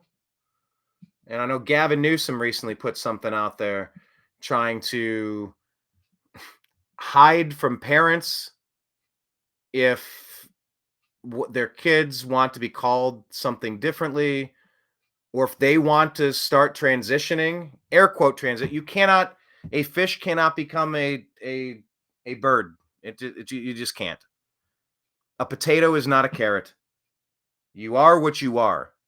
Please don't mangle yourself, please. You can be in plenty of productive relationships and feel pleasure and joy and not have a lifetime of expensive medications, really gross cleanup efforts multiple times a day. Please. I don't know where this came from. Yes, I do. Ugh, anyway. To anyone suffering from gender dysphoria, I just encourage you to hear that you're loved. Please don't harm your body if it's not causing you a problem, if it's functional. Be you. Please be you. You're loved as you. There's nothing more sinister than telling someone that they're not good enough unless they undergo some sort of rapid transformation, some wildly expensive and painful and permanent transfiguration. It does not always go well. Please. You're loved as you are. Please be you. And if you're 18 and you want to pay for it, I have no opinion on you choosing to do the thing you choose to do. But teachers will not be discussing this with children. That like you do not need to be confusing children. Let the kid adjust, let the kid grow up, and when they're 18, they can figure this stuff out. I feel my heart breaks for Elon Musk here. Just breaks for him.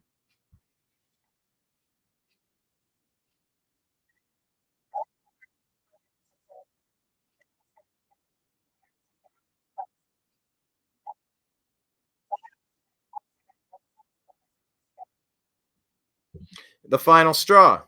Jordan Peterson had one with compelled speech. You will call me these other names. You will address me by different pronouns. He's like, I will do nothing under your threat.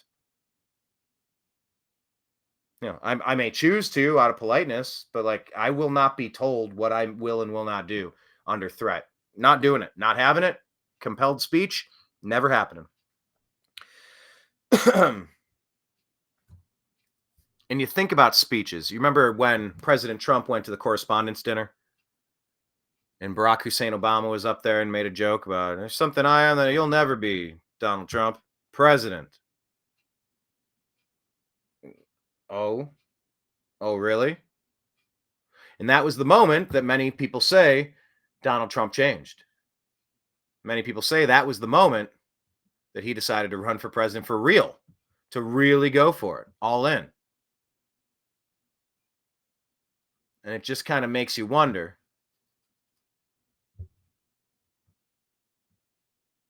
is that the moment when Elon Musk changed? I'm trying to think back. When did he become this version of Elon? I don't think he was always this outspoken. I don't think he always got into politics like this.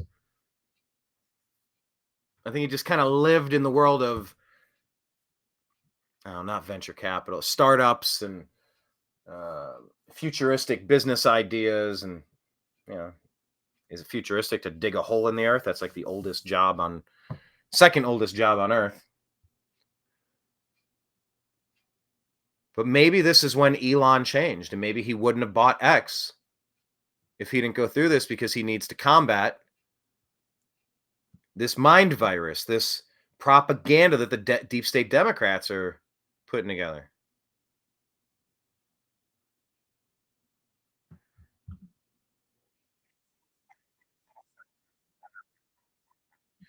I vowed to destroy the woke mind virus after that.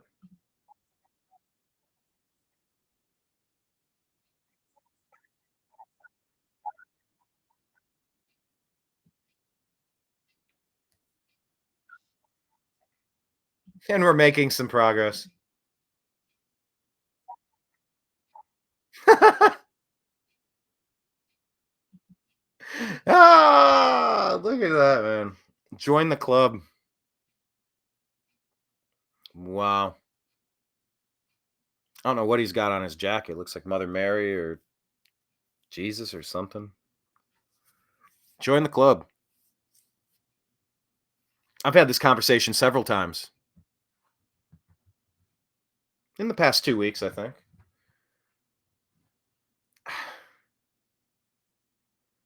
I did get away from doing some regular content. It can be toxic. It can be draining, soul crushing. It's going to alienate you when you want to talk about important things. When you're at parties, maybe you won't get invited to as many parties because you talk about stuff and it upsets certain people. I just had a conversation amongst a group of many people. And there was an ask. There was a quiet ask, a subtle of me and someone else. And it was, hey, when such and such gets here, and by the way, that person didn't ask me to say this, but, you know, obviously that person talked to this person and said, hey, would you guys mind just refraining from talking about what's going on right now, like the politics and stuff? I'm like, so you're saying you just want to have fun today? I'm like, I have fun trying to save this country. I have fun trying to make sense of all the propaganda and sift out the lies and try to deliver you accurate information, timely information, thought-provoking conversation, connecting of the dots. That's kind of fun to me. Now, you know, some people take this stuff too far, and some people will yell and they'll start to get angry and they'll insult people if they don't agree with them, or they'll yell as loud as they can yell like a lefty. Righties don't usually yell like that in general.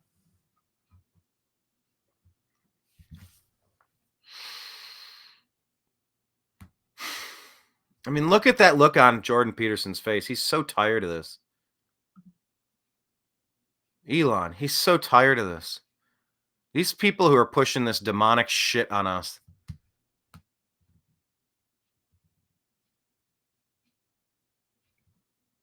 They messed with this man's family.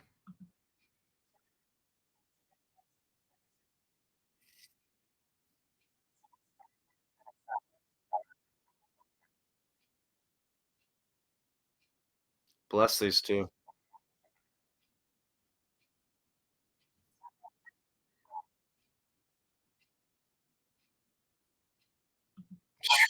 Man, is that powerful. That is so damn powerful. I got to see whatever that is. That sit down between that's a clip of a couple minutes. I want to see that whole interview.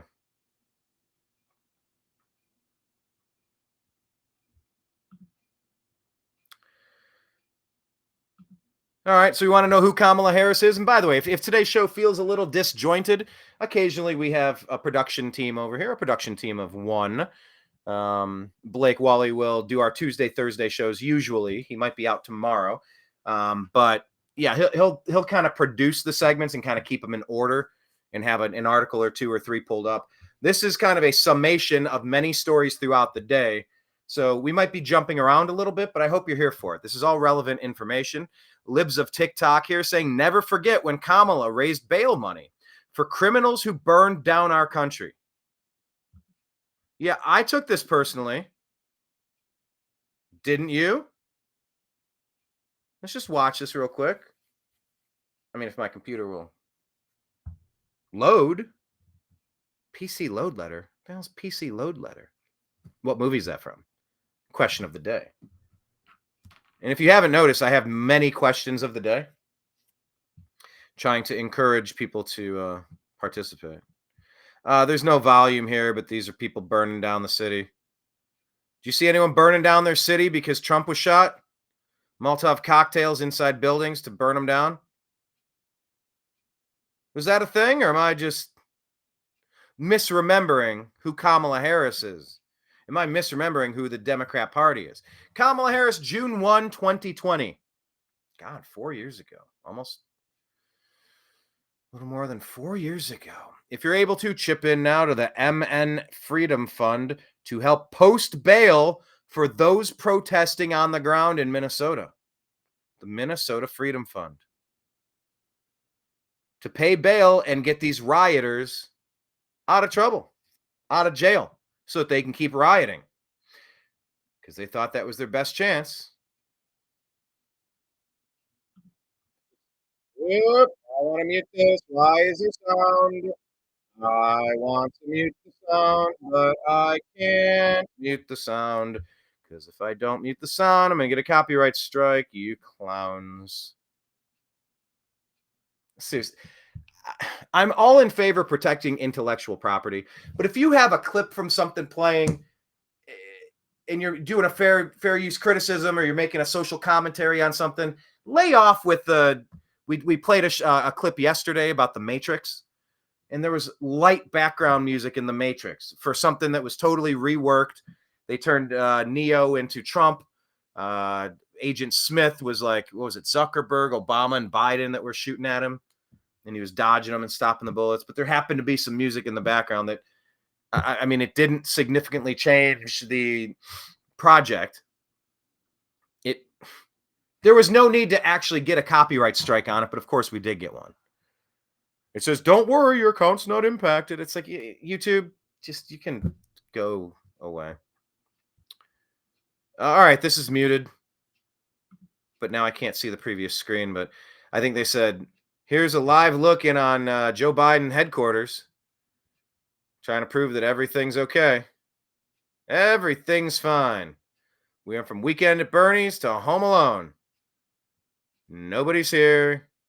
These are stick figures. These are cardboard cutouts. And you got a puppet master named Kevin behind the scenes. Because Biden is out to lunch, folks. Out to lunch.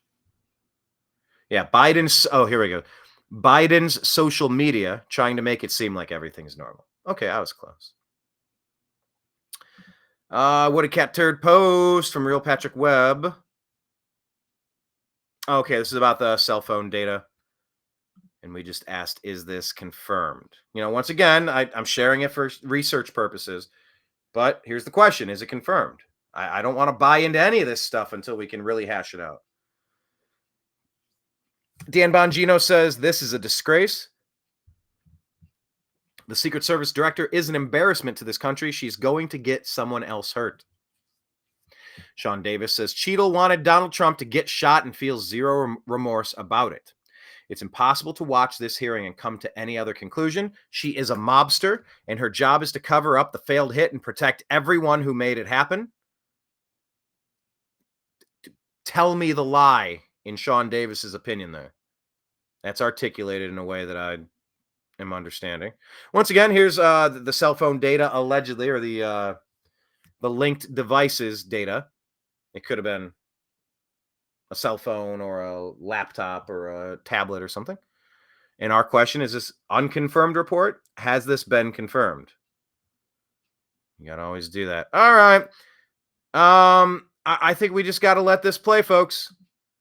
As we start wrapping this up here, I think we're on the final home stretch of today's most important news here on the Agree to Disagree show. Hit like, hit subscribe, follow us on all of the other platforms, and support us on Patreon if you'd like to see us go to interesting places and not have to empty bank accounts to do so. It'd be nice to use the funds that the crowdsourcing has contributed. But anyway, this is Anna Paulina Luna talking to the disgraced Secret Service Director Cheadle.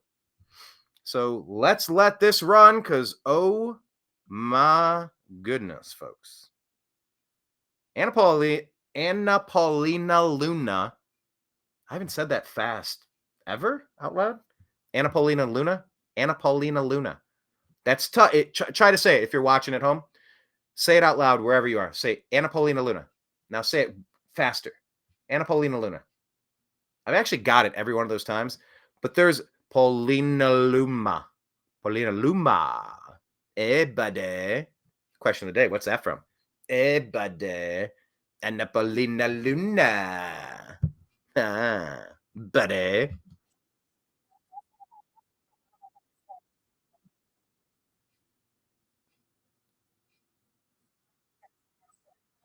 So she says, no, I'm not going to tell you who was there.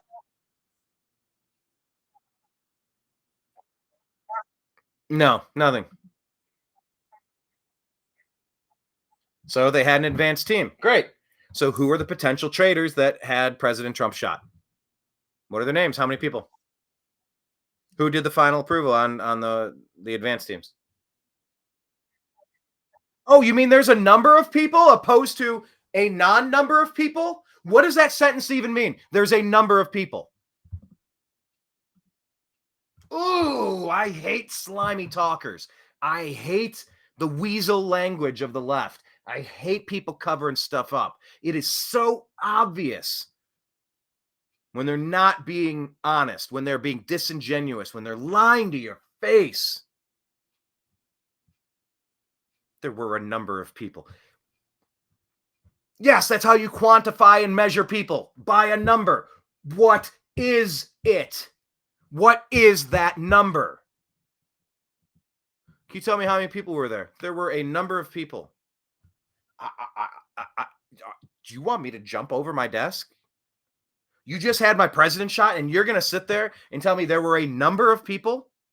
Yeah, we know. How many? How many were in charge? Who are they? How did they claim to be an advanced team that did none of the work? None of the appropriate work here. Folks, we were 2 inches away from our president getting skulled on live TV. I don't think we're mad enough. I love that we're on this timeline where he survived this, and I hope there's never another attempt. That I hope he survives until he's 200 years old, long enough to see Barron Trump's grandkid as president. Fine. You mean you want a monarchy? I mean, if they have common sense policy, yeah. I'll take it over a rhino or a deep state Democrat any day. Yeah. We are so lucky. We are so lucky. It's kind of like Trump said, like just, by the act of God. Like I felt touched by the hand of God. I'm not supposed to be here. At the convention, and the crowd starts chanting, yes, you are. Yes, you are. Yes, you are supposed to be here. He goes, thank you. Thank you. But I'm not. But I'm not.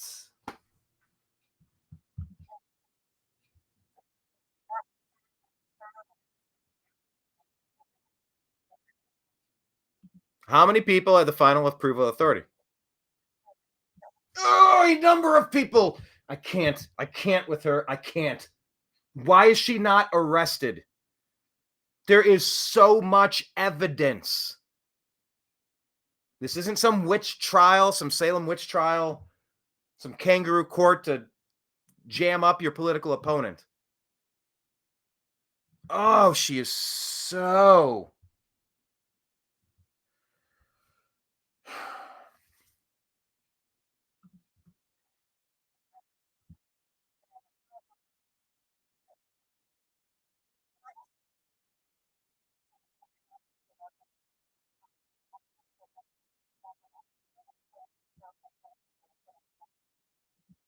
All right. So Discord records. We hear this guy was communicating on channels and back channels that, we need to know what's there, what was being said and to who, especially people in DC, right? Or has the FBI gotten into those Discord records?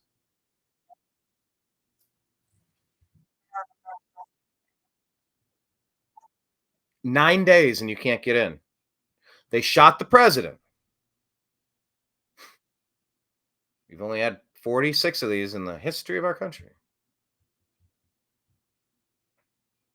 You're telling me in 9 days with all hands on deck, you can't get into those Discord servers?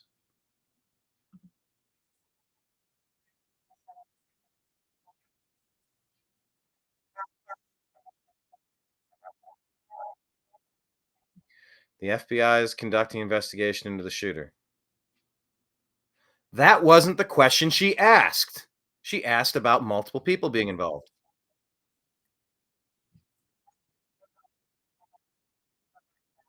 At this time, they don't have that anybody else was participating. And I don't like the way she said, I do. I don't think that's accurate.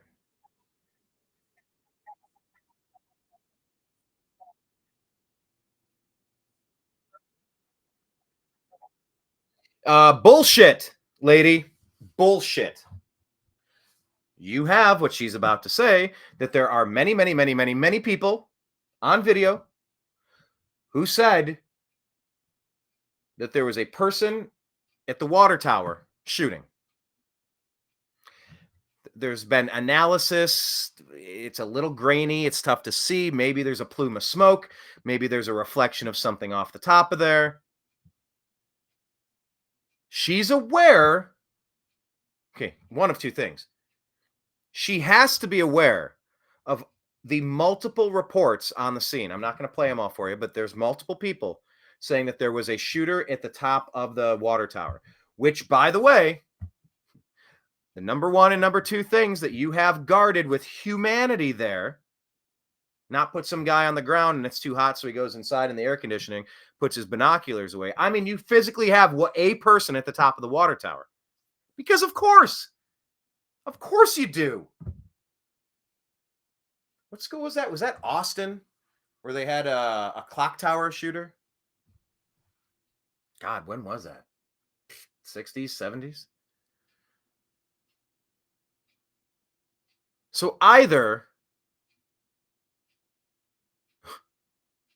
you obviously have this information, or dear God, the woman that hasn't visited in 9 days, she hasn't even been to the site, the one that didn't call the people there on the ground for 72 hours, is she really unaware of the videos and reports from the on the scene people who are telling you that there was a shooter up there? She's either the most ignorant broad I've ever seen. I don't think so. I think she's in on a plot. And I think she's trying to cover this up. She reeks of James Comey and all those other liars, the 51 intelligence officials that trot out and they will look you in the eye and just lie to your face. Your freaking face. Your freaking face. Get a load of this guy, see?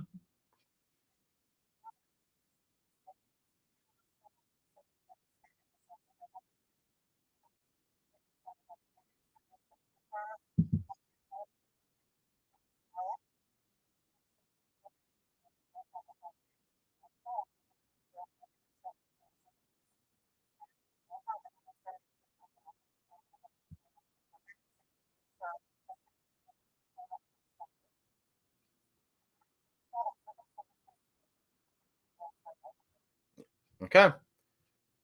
There's a Butler ESU briefing with Secret Service there.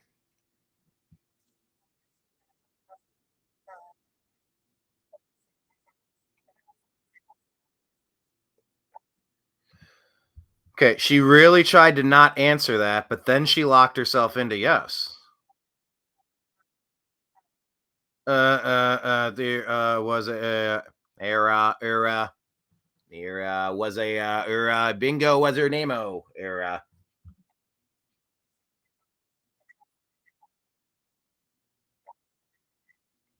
Okay, she did add though to my knowledge, which could give her a weasel out. Yes, to my knowledge, she could claim plausible deniability. Of course she wanted that to happen. Of course she thought that did happen. You mean someone didn't do that? Oh, now we got someone else we can throw under the bus. Look out for that. Keep your eye on that one, because her "to my knowledge" phrase, that's exactly what that was thrown in there for.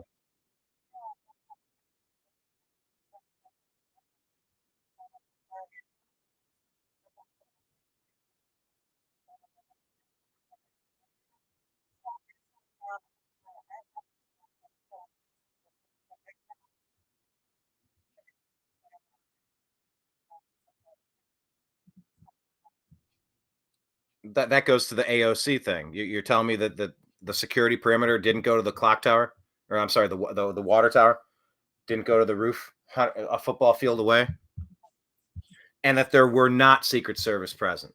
So now she's caught in a lie. If you can believe these other eyewitness reports, unnamed sources, you're always a grain of salt, hesitant to rely on them, but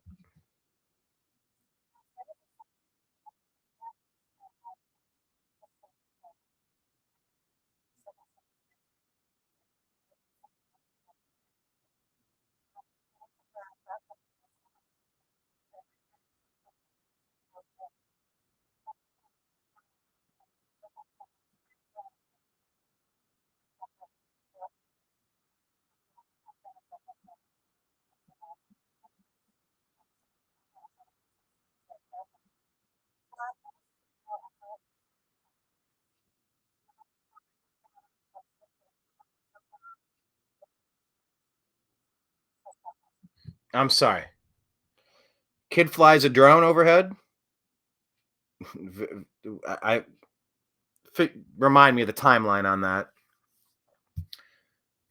What what did he do? He carried a bag with a rifle in it. Did he have a ladder? You heard, oh, he stepped on the air conditioner. He had a ladder prepositioned. He just walked up a random ladder that happened to be left outside that day. Still don't have real clear answers to these points, as far as I know. And type in the comments if we do know about the ladder, about how he got past the initial security perimeter. When was the exact moment that the drone was flown? There are so many questions that make zero sense. But she's saying that you're conflating a threat with a suspicion. I'm sorry. What's the stinking difference? There's no difference. I know there's technically a difference. It's like a tornado warning and a tornado watch. I get it. When a dude came in with a rifle and a rangefinder, are you kidding me? How does that even happen? How? That's not a thing. You cannot do what he did. So somebody did it for him. Who? Somebody allowed it. Who? Somebody provided cover. Who? Somebody paid, trained. Who? Why? Who?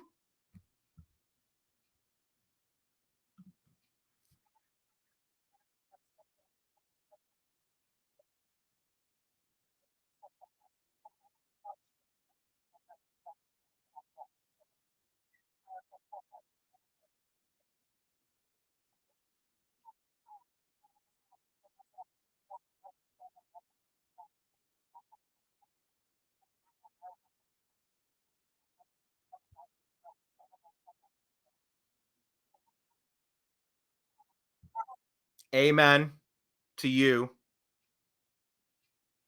Miss Luna.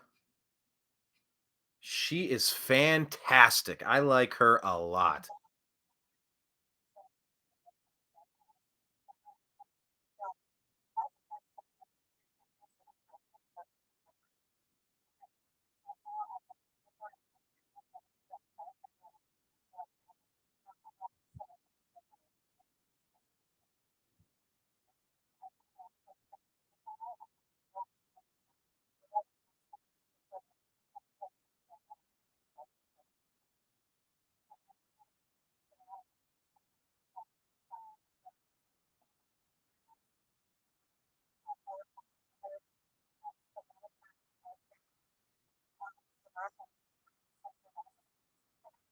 Amen. 60 days?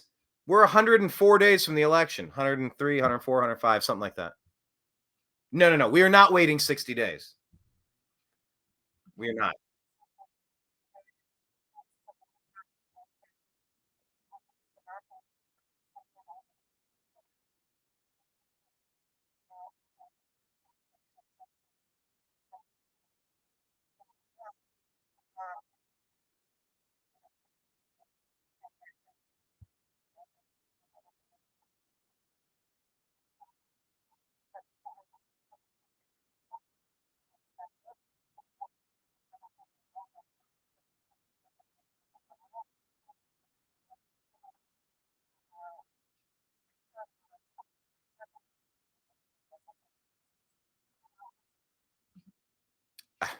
There you go.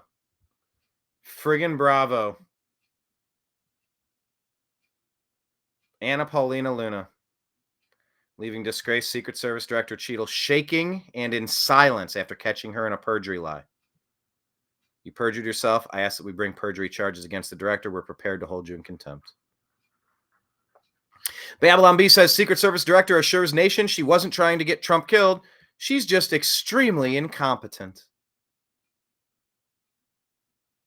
Good grief. There we go. John Fugelsang. We invited him to the show. He said, oh, why is the thread stop there? Oh, okay, I gotta go. I wish it was easier to see the train of oh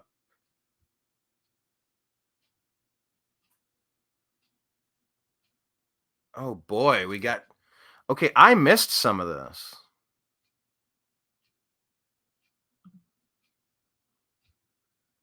Oh boy. Where's the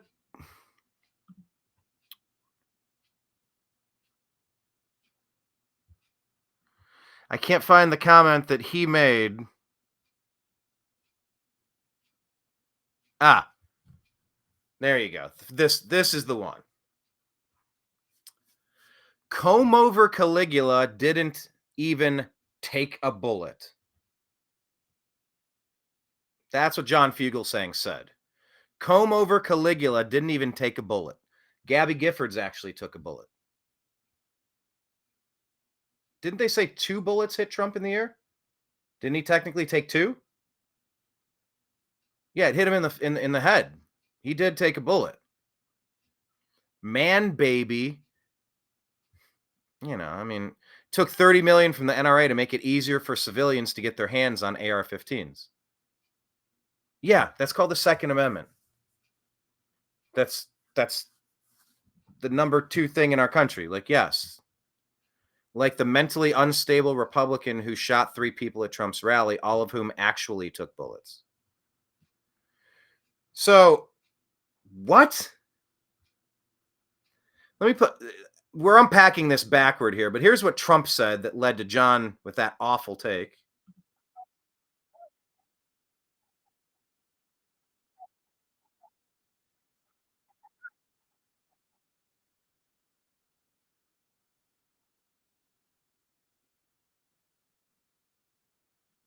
And that's a great line. But John says, like the mentally unstable Republican who shot 3 people at Trump's rally, all of whom actually took bullets. Okay. Let's unpack this real quick. But this is why I invited John onto the program. We interviewed him, like I said, years ago. And I just didn't want to get into a flame war back and forth.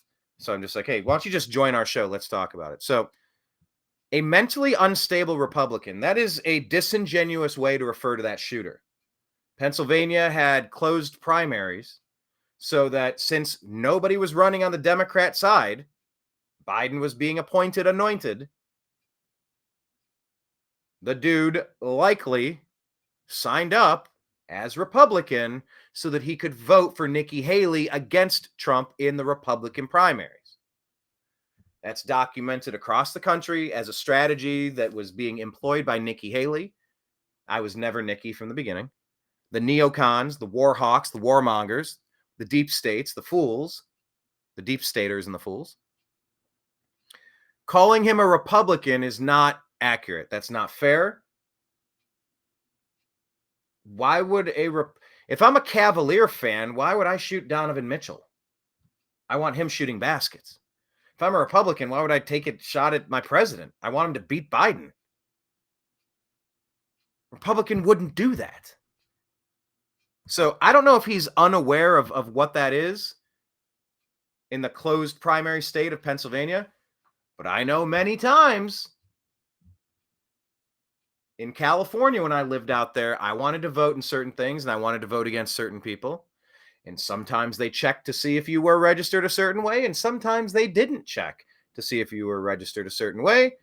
And the point is, get there and vote against the person you don't want to be there. That's a strategy. So, number one, calling him a mentally unstable Republican, I don't think the guy's a Republican. I don't think that's fair. Calling him man baby and NRA to get AR-15 civilians. Yeah, we're all Minutemen, though, John. We're all Minutemen. So we'll talk about that in further detail. Yes, we have a Second Amendment right to defend ourselves and our country from invasion, which, by the way, there are millions of fighting-aged men who have been strategically positioned across this country that could be activated at a moment's notice. So you need to be ready in a minute. In a minute, man. But it was really just the first line of comb over Caligula didn't even take a bullet. Yeah, he took a bullet. I think he took two. What the actual are we talking about here? So that's what turned into an ongoing conversation. I said, what an awful take. Remember interviewing this dude a few years ago, Blake? Where did Blake jump in? It's so... Oh, there we go. 1 hour ago... Blake said, all I know is that Trump turned his head at the perfect time. As a lifelong liberal, I've watched Democrats move to the extreme left, much different party in 2008. In an odd twist of irony, they've even embraced the neocon rivals of the 2000s to team up on a populist Trump.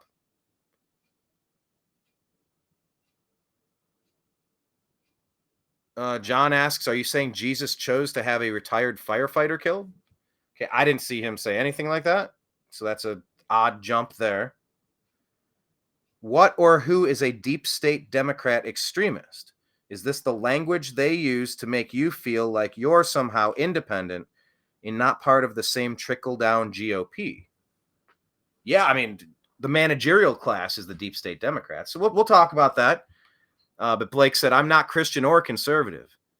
But could Jesus be on the side of populist Trump who may have dodged a bullet due to divine intervention? Rather than the warmongering neocons or the deep state Democrat extremists? So yeah, some of these, they're out of order. I'm kind of reading them out of order. John says, pretending that one can both support Trump and follow the commandments of Jesus is an awful take, my friend. I don't think so at all. But anyway, we asked him, we said, we'd love to extend the olive branch to bring you on the Agree to Disagree show to elaborate on this conversation and to cover a few of the top 5 news stories of the day. Blah, blah, blah. It would be great to continue our chat without the limitation of 280 characters if you're up for it. Thanks, Brian. And he said, happy to. Please DM. Where do you take it? So I think he lives in New York and he's vacationing in LA and then he'll be back in New York next week. So maybe tentatively Tuesday, we hope to have John Fugelsang on the program. Yeah, you know, we didn't agree with him very much when we talked to Politicon, but we had a good conversation. The show's called the Agree to Disagree show. We should be able to have uncomfortable conversations with people, challenge our perspectives, be challenged, and keep it mostly civil. I would like to keep things mostly civil. I try to keep things mostly civil. But this will be good. A lot of our shows turn into the Agree to Agree show. As John B. Wells of Caravan to Midnight, and formerly Coast to Coast AM, as John would often say.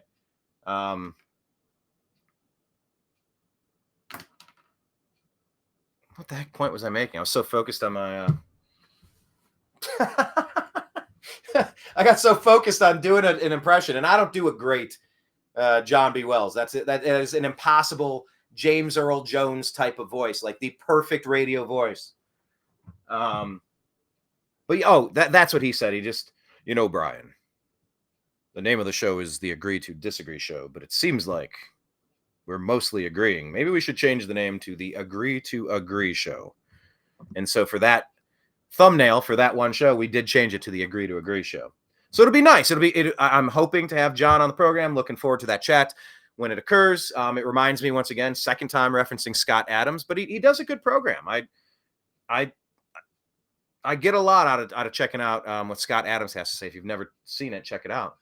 But he had an interchange with with Ian Michael Black or Michael Ian Black. I actually don't know which one it is. I'm not trying to be a smartass. Michael Ian Black, Ian Michael Black. I think it's Michael Ian Black, comedian and whatever else he does.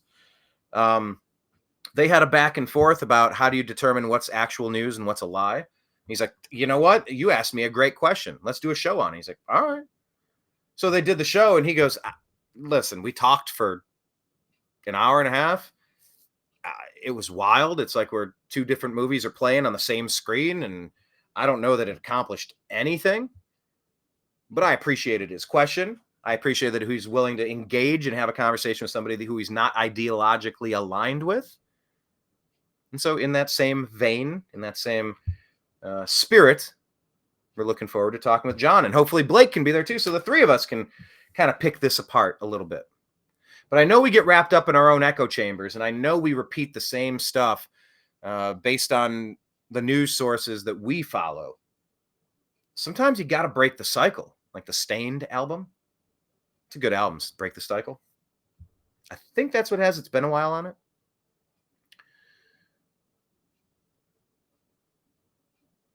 So we'll see if it's an exercise in futility or if it's going to be one of the more awesome shows that we do of the year. Who knows? Time will tell. But my heart's in the right place. I appreciate him accepting the offer. But yeah, I got several concerns with several of the things that were written in there, and we'll break it down. We'll discuss it like men. And darn it, that's what we should be doing, having more conversation in this country, not less. He's listed here as a comedian, actor, broadcaster, and a recovering cynic. Yeah, I don't know if the recovering part, you could just take the recovering out. You might be just cynic based on some of that stuff I was reading there. But it's okay. If it's recovering, he's tried to get out of the cynical loop. But if you're getting your media from 51 retired intelligence officials who are lying about Hunter's laptop having all the classic earmarks of Russian disinformation, because your deep state is perpetually with a raging hard-on to start and provoke World War III in Russia, well, yeah. If you got media that's warping your brain and feeding you garbage all day,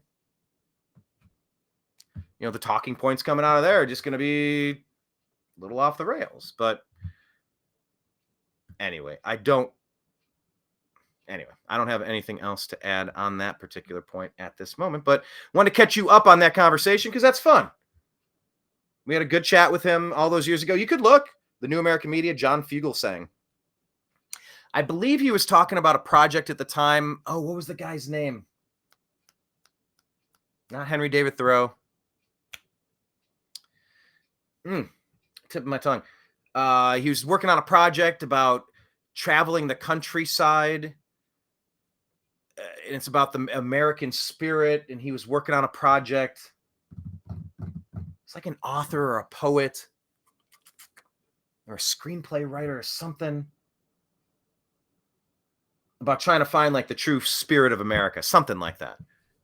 I feel like I'm going to go back and watch that interview now. I'm probably going to have to for show prep, but anyway. All right, so let's get into this one here.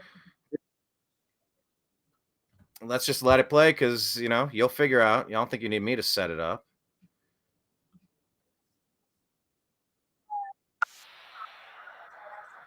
Okay, I will set it up that this is Senator Ron Johnson talking to Fox News.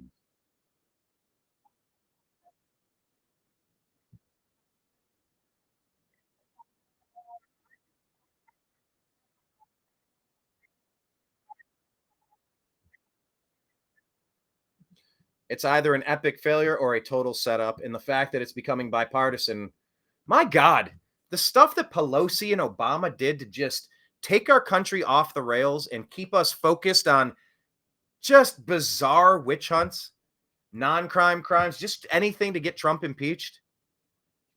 We could have been working to fix the Secret Service all these years. We could be working on projects. And all they did was just attack, attack, attack. I understand there's politics. But my God, if you're just going to be combative and destructive, I think you should go. So here's Ron Johnson.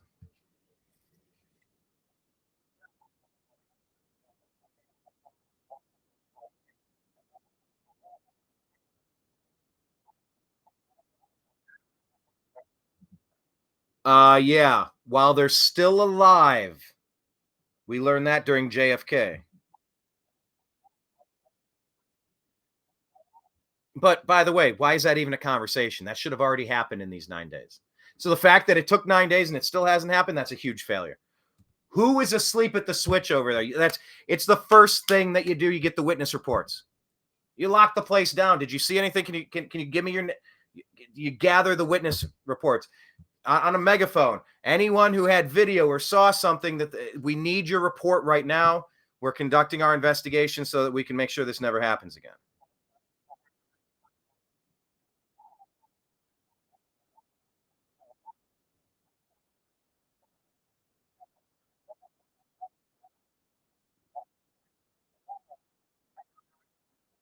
Okay. That is where Anna Paulina Luna believes that she caught the director in a lie, hence perjury. Have the sergeant at arms arrest her and start the interrogation, the real interrogation.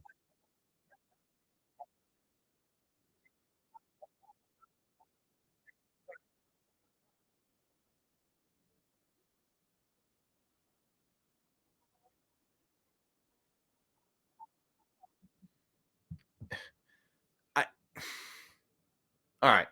I've run security for a lot of events. I was a concert promoter. I once booked the MTV Campus Invasion Tour. Oh, geez. What was the number of tickets sold? Was it? Geez, I used to have all this committed to memory. 4,600 tickets sold in a day. The MTV crew showed up on the day of the show. They said they weren't going to unload their 15 or 17 tractor trailers full of gear unless they were able to put it on the left side of the arena instead of the right side. We said, no. We advanced this to you. We signed off on it. It's in the rider. It's in the contract. We showed you the floor plan. He goes, yeah, I don't care about any of that. We're either putting it here or we're not setting up. We'll go to the next city. We had to kill seats on I think it was the east side of the basketball arena. Problem was, you're not just killing seats from the back of the stage to the front of the stage. All of the bleacher seats were connected and mechanized. So when you killed 5 seats, 10 seats, 15 seats, you weren't getting rid of 15 seats for the length of the stage. You got rid of 15 seats, the entire length of the bleachers. That led to a lot of people who camped out and waited all night for front row tickets who didn't have a seat anymore. So we had to work with the local fire team, the local fire chief, saying, "Oh God, can we add a couple more chairs? Can we add an extra row on each side?" I mean, we did everything we could to try to make it right. It was a very, very tough situation. It was the MTV people that caused the mess, not us. But we had to have a security plan in place. I was actually working security at the corner of the stage. Gavin Rossdale, the singer from Bush, he gets up playing a song. He jumps off stage and starts walking through the crowd. He does an entire lap with a cordless guitar, playing the guitar and climbing up the scaffolding. He's climbing up the bleachers into the second level. He's walking around. He's going down. He's climbing down. And he passed me at the corner of the stage, and we had to kind of protect the stage. On the fly, we had to protect him. We had to have teams in place. We had to have bouncers. We had to have backstage people. It was everything. You needed the right T-shirts. You needed the right signage. You needed the right insurance. You needed the right volunteers. Certain people could do to plan an event. There's a lot that goes into it. But if you know how to plan an event, you just do the basic thing that anybody would do if they were planning a basic event. It's not rocket science. And you would have a day of meeting with your security team, of course. But the Secret Service didn't even show up. Are you kidding me? If the security company that we paid to be there, now take away the paid to be there part, that's not the important part. It's the one who should be the point person for that thing. They're not there at the pre-meeting. President doesn't go on the stage. Are you kidding me? The show does not go on until we're cleared.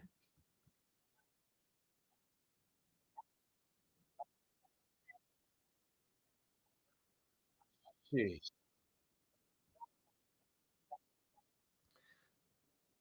In football, I've said this on a previous show, on the kick return team, on the punt return team, you're lined up, you block, and then you run backward. You're running backward, then you take your position and you engage and you try to block so that whoever catches it can run. If the ball bounces and they're unable to catch it, the ball could bounce strange and come back to hit you in your ankle, your foot, your leg, your knee, your calf, your Your knee bone's connected to your leg bone. Knee bone.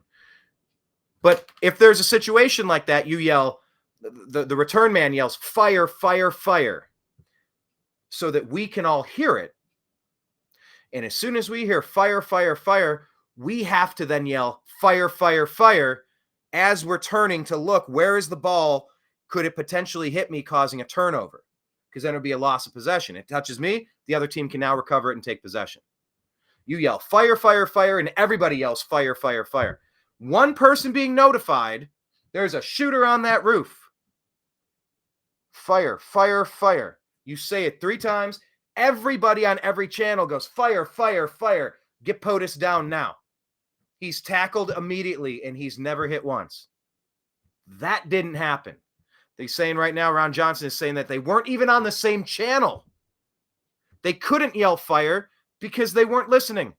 They weren't on the same network. That is the first rule of communications from your security staff. Everybody test out your gear. Do you need a new battery? Is there a device that's not working? Something got damaged. Did you drop it in water? Whatever reason, if it's not working, swap it out now. But at 9 o'clock in the morning, everyone take your positions. We're going to roger everybody. We're going to do one quick volley of messaging and find out, can everybody hear everything? You don't forget to do this. This is the number one thing you do that day. And Secret Service is supposed to be the point. Unbelievable.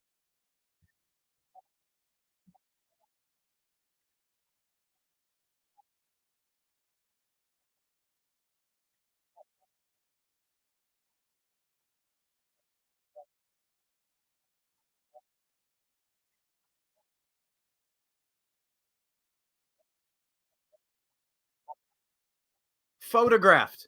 They know who it is. They've got a suspicious person ID'd.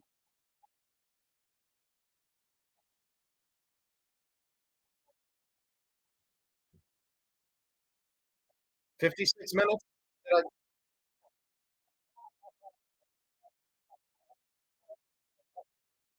56 minutes. You take POTUS down off the stage to a secure location immediately, if that's what's happening. Immediately. This is not incompetence. This is a setup. MJ Truth Ultra account says, holy smokes, Trump assassination attempt. It's about to blow up. Senator Ron Johnson talks of a second shooter and a mystery ATF agent that's now gone dark. I'll just read you the highlights in the in a mystery ATF agent that's gone dark. July 13, Secret Service didn't attend the meeting. Wrong channel. Sniper and SWAT teams weren't on the same channels as patrol officers of Secret Service. Okay, 10:30, local PD team told to secure the perimeter of the AGR building. No one told them where to go, so they set up on the second floor. You gotta be kidding me. 5:14, local sniper team takes photos of the shooter crooks in the AGR building. Why wasn't he intercepted?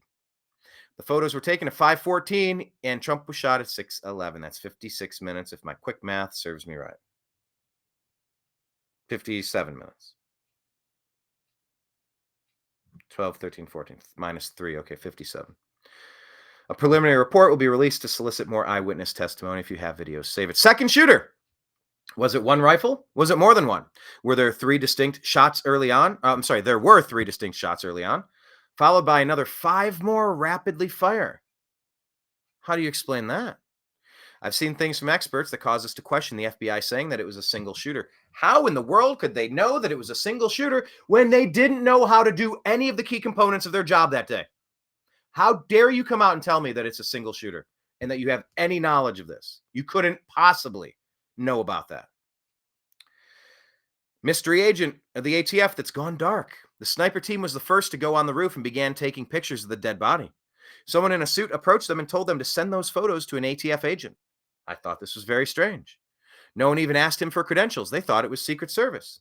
They tried to call the ATF agent, but now he's gone dark. They cannot find him. WT actual F. Why in the hell was local law enforcement agency being told to send photos to the Alcohol, Tobacco, Firearms Agency? Why has the ATF agent gone dark? Inside job. Anyway, go to our X feed. You can watch that whole video for further information. All right.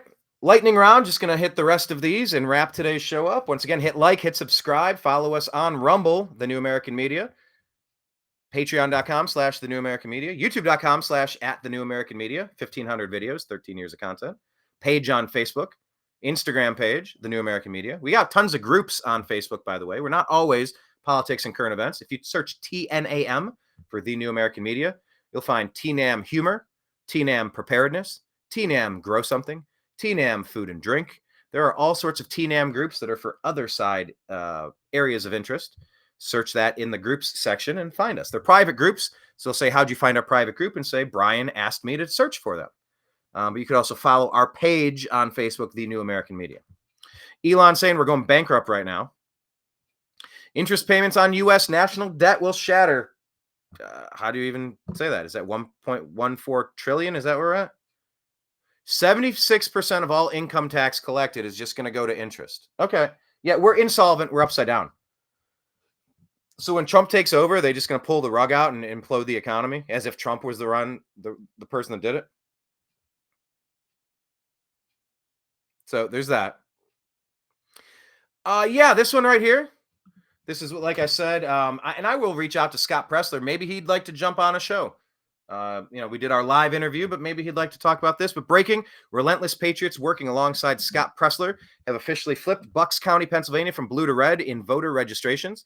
Bucks is a massive suburb of Philly that voted for Hillary Clinton and Joe Biden. This is unprecedented. Congratulations to Scott Pressler and all Pennsylvania volunteers who made this happen. They're also on the verge of flipping other counties. I mean, come on. That's the energy we need, okay? Kudos, congratulations. I called Scott Pressler the Energizer Bunny. Here's a very strange indeed. You got Dom Lucre, breaker of narratives here, but they said, here's the building, here's a slopey roof, there's the shooter, there's a ladder, and here's the FBI banging each other inside the building, paying no attention to anything important. I mean, that's just how stupid it is, right? Doop, doop, doop, doop, doop, doop, doop, doop, unless they were told to. Oh, yeah, this is weird. Someone else involved in the conspiracy has died suddenly. Can I scroll? I can't scroll. Oh, there we go. Let's press play.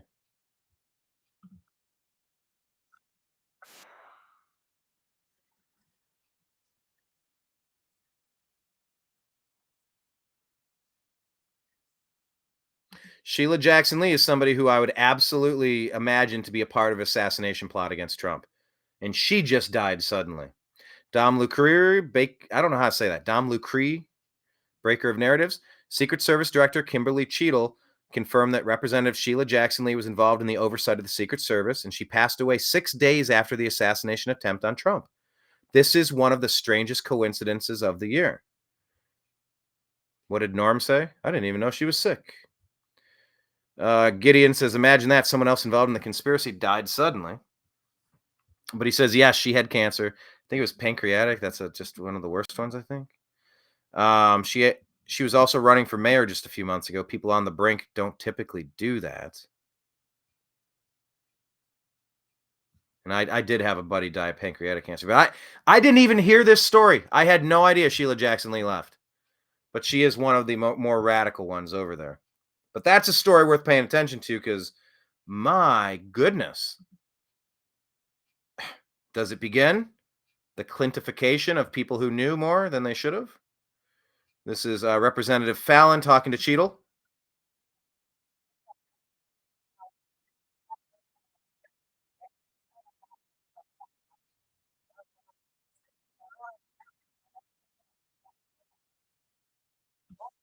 Fired immediately and go back to guarding Doritos. I guess she came from Pepsi-Cola, Pepsi, Frito-Lay.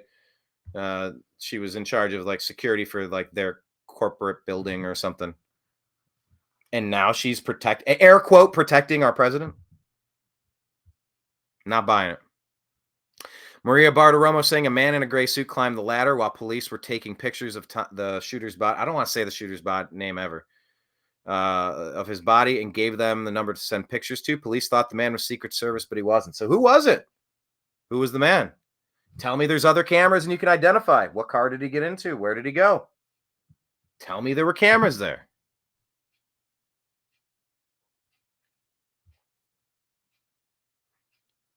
Anyway.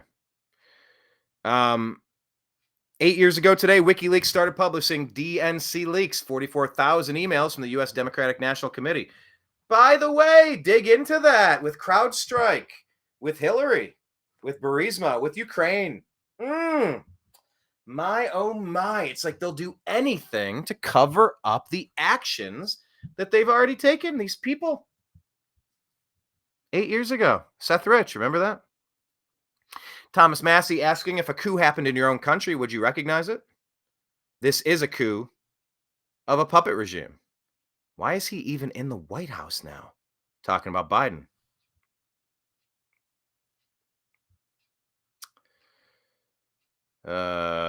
Okay. Cat turd, just a handful of elitists are going to pick the Democrat nominee, ignoring the will of the people.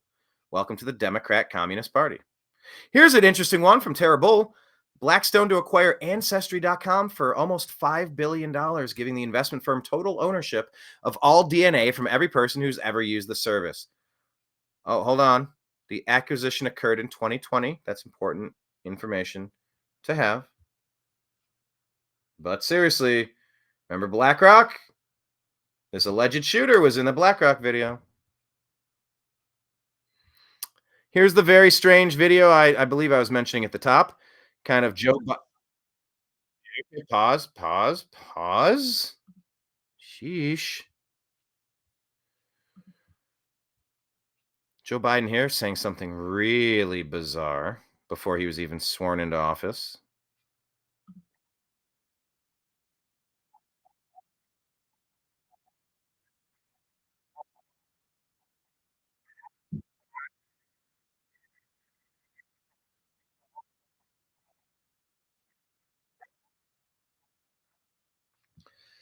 Look at Kamala when that happens.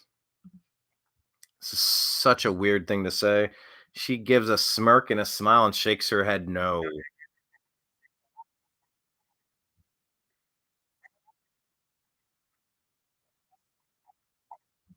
Really weird. Benny Johnson saying this has always been the plan.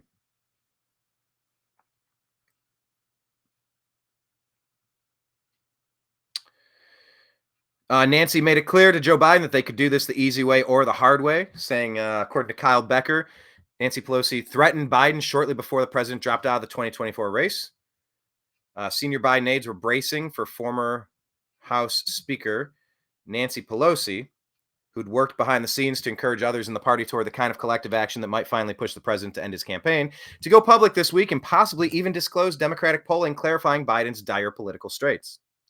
Nancy made clear that they should do this the easy way or the hard way. Gave him 3 weeks of the easy way. It was about to be the hard way. With Biden vowing in a statement to return to the campaign trail next week, some in the party came to believe that more direct and public opposition might be the only way left to convince Biden to step aside. At least half a dozen House and Senate Democrats, including senior lawmakers, had planned to call for the president to leave the campaign on Monday and Tuesday, according to one lawmaker who had a pre-drafted statement, the report said. We were giving him the respect of the weekend to make his decision. We were hopeful that this is the decision he would make. Joe Biden then dropped out of the race. Speaker Pelosi was at the forefront of the Democrat coup. Cuckoo, ka-choo. Babylon B with a nice joke here, retweeted by Elon. Jill Biden drops out of presidential race. Hilarious. Laura Loomer reporting Joe Biden is now the terminal stage of his illness. This is what my medical source in D.C. has confirmed to me. I told you all weeks ago that he had a medical emergency on Air Force One and that you'd be seeing resignations. Everything I said is true. Most people don't know Air Force One has a full medical emergency triage center on the plane. There's even an operating room on Air Force One. Just because people don't know these things doesn't mean my reporting was incorrect. It just means that I'm ahead of the curve. Vivek saying the best way to predict the future, just follow the incentives. It's shocking how precisely right you can be right down to the exact timing. Elon saying simple incentives explain almost everything. A complex explanation is rarely needed. Wait, what did that say? What did that ticker just say? Oh, Biden's team tries to cover up Biden's health. Okay. Russ was saying in a thread here with Nancy Mace. Oh, hang on. It's weird how I wish it was easier. Nancy Mace says $280,000 a year to pat herself on the back after the attempted assassination of Donald Trump.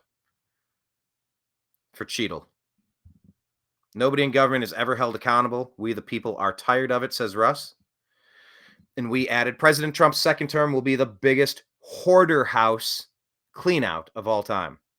Truly time to drain the swamp, rebuild the key agencies, and start from scratch. Whatever deep state system has been calling the shots no longer has the consent of the governed. They never did.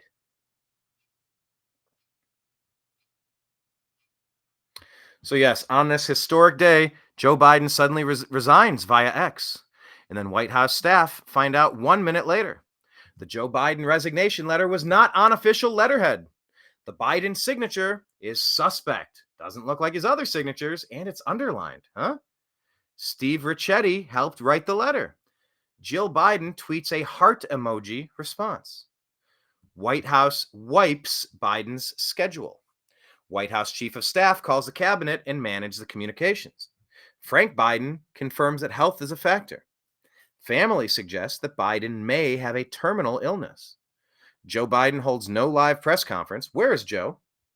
Just another perfectly normal day in Joe Biden's America. What a strange situation.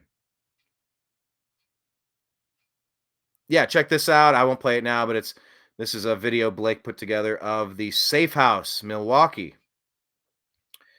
Really cool joint. I loved it. All this awesome spy paraphernalia.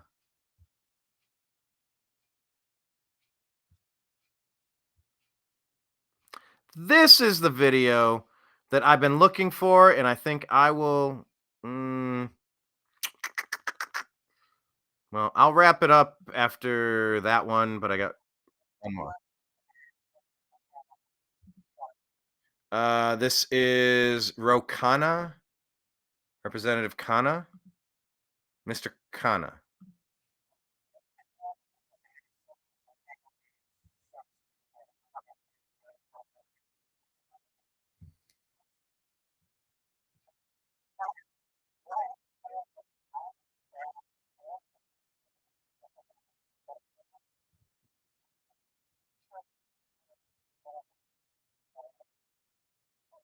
Goodness, she even had an answer, the wrong one.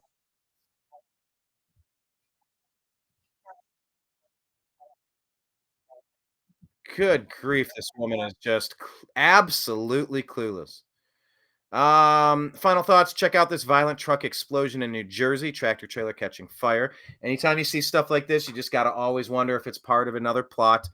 Keep an eye on it. Yeah, in 2020, DC Drano says we learned that our votes don't count. And in 2024, we're learning that Democrat leaders don't even need votes. Don't even need votes. Yeah, so there's not so much as a still photograph of the sitting president. No photos, no videos. Who announced he's dropping out with zero explanation why.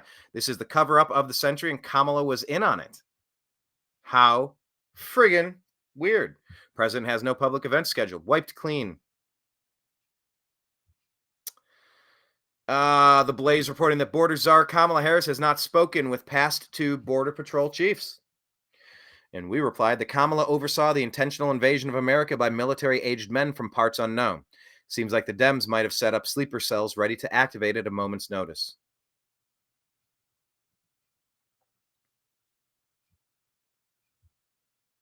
All right. I think that's going to be just about the end of it. I'll leave you with Nancy Mace. Not Nancy Grace, but Nancy Mace. She did really well. A lot of people did really well. But I am so tired of Congress doing well and saying things. I need action. Answers, action, and answers. Yes, thank you, Miss Mace. We will wrap it up on this one. Here we go. Let's let her talk.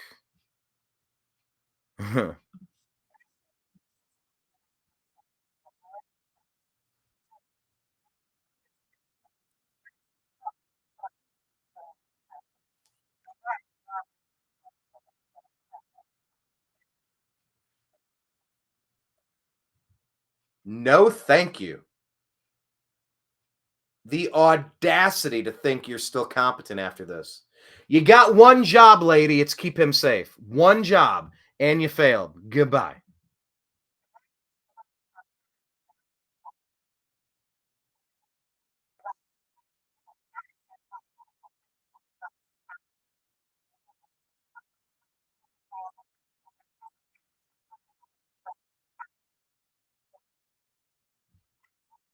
She got her to say that. Good for her. Good job.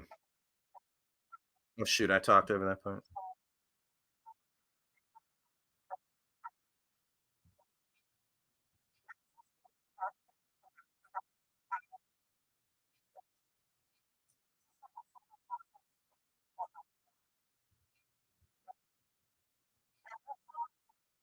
No. I will say no.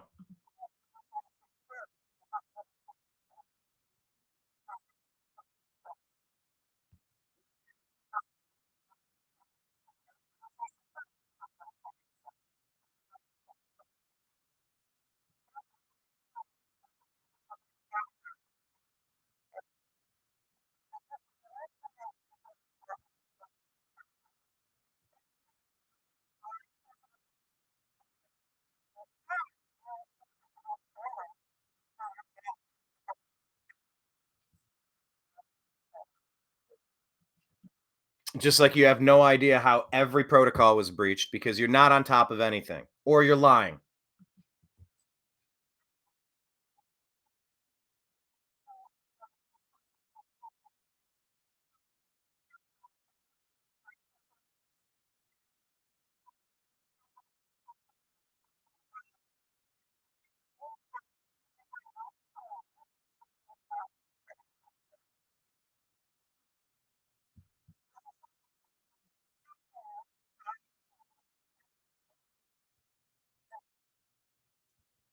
No. Nope. Nope.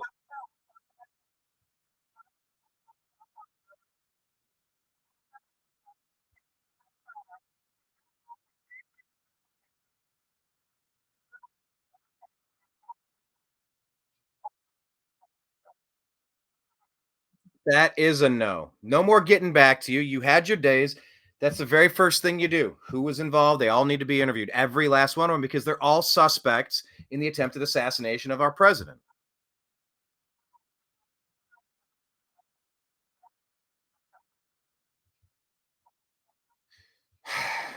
Answer the question, yes or no.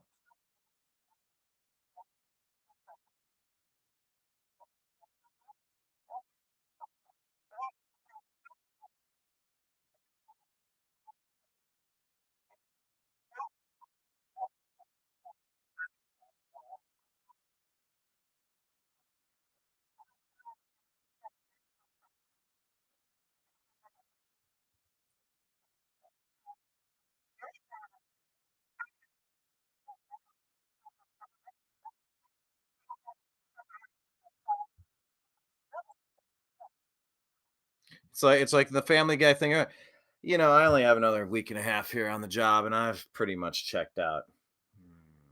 Chef, she appears to care nothing for this job, but she cares enough to keep it and not resign. It is a really weird look.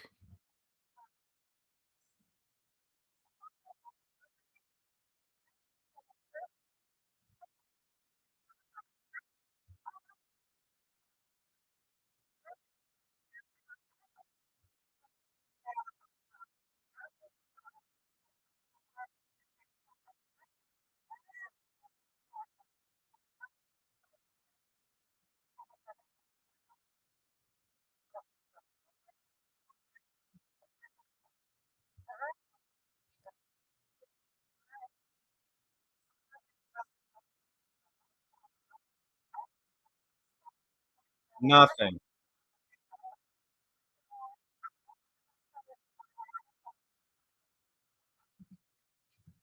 Why is she not arrested? Why is this Kimberly Cheadle not in jail right now? She's had 9 days and she's provided next to nothing. She's passive aggressively combative, not answering simple questions. The logical conclusion is that she was involved in the plot.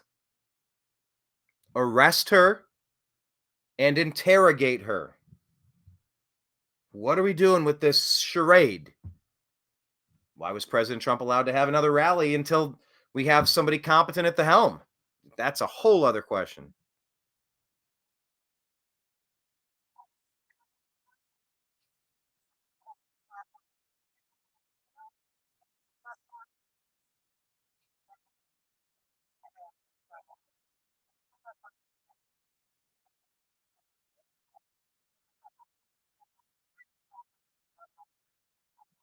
I mean, what would you imagine how many people lost their job because of this colossal failure?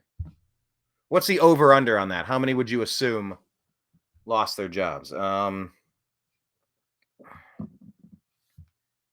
I don't know. 5? 2? 2. I don't know. 2 to 10. None. No accountability, 0.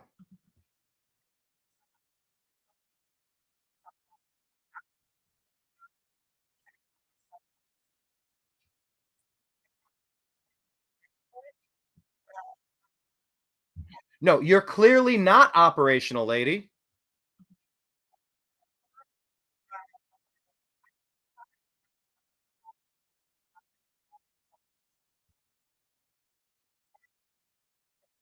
Unbelievable. She's still verifying timelines. No, you're not. No, you're not. You have a number and you're not providing it.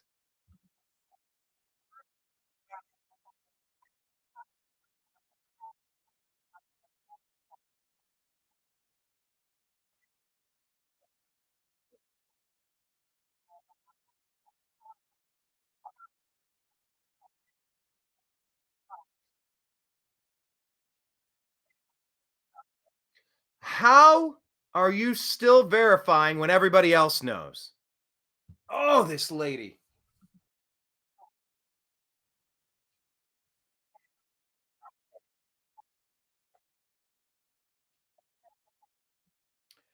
"57 minutes, folks. 57 minutes. There you have it. There's a Chinese proverb that says, "May you live in interesting times."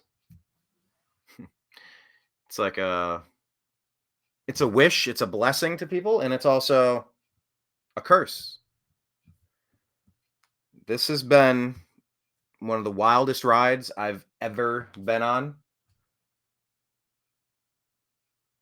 I am so grateful that President Trump did not. I'm so grateful that President Trump survived this attempt. And the systems in place that allowed it to happen, the wheels of government that have been nonstop attacking this guy for 9 years, it's got to stop. We need affordable energy. We need affordable groceries. We need a strong currency so that one person can go to work and one can stay home and raise the kids as is intended. You don't just give your kids to the state so two people are working and you never see each other. And it's like, what even is the human experience at that point? There's a lot of stuff that's a little backward right now. And I think it's obvious that President Trump's reelection is the decision to be made this cycle. That's not to say he's a perfect person. That's not to say he couldn't have done better on his previous term. Of course he could have. Of course mistakes were made. All of that stuff is true. But we've got to get to the bottom of some of this basic stuff. and we're being intentionally jerked around here. That series of questioning, I don't know that I saw that I heard a single good answer from that Cheadle. Not a single good answer.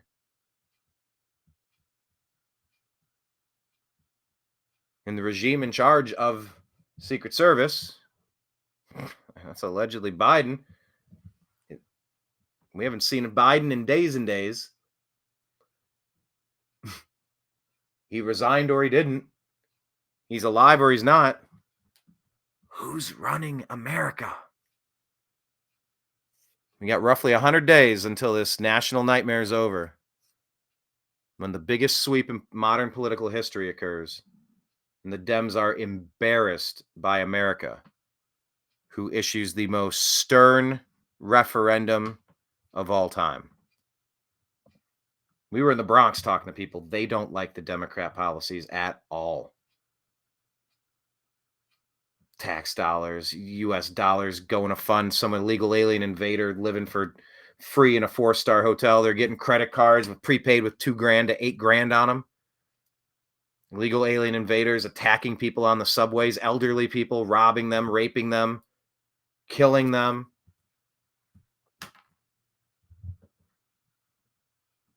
People go to the bodega with $40. They can't buy 3, 4, 5 things.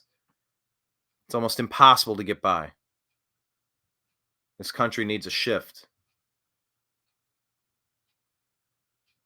And I'm just expressing gratitude that President Trump survived that attempt, and things have gotten really weird with Biden. So I don't know what these next chapters will hold, but I will tell you that the New American Media has been following this for 13 and a half years, and we will continue following this. Might go to Chicago. Who knows? Cover that. Cover everything else. What a mess. So we'll see what tomorrow brings. May he live in interesting times. Always something new. Hit like, hit subscribe.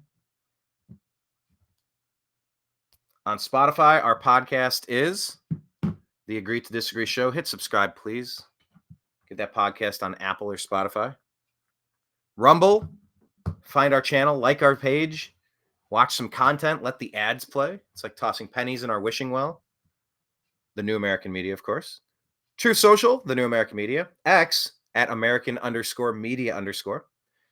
Telegram, TNAM, and TNAM Chat. TNAM and TNAM Chat for The New American Media.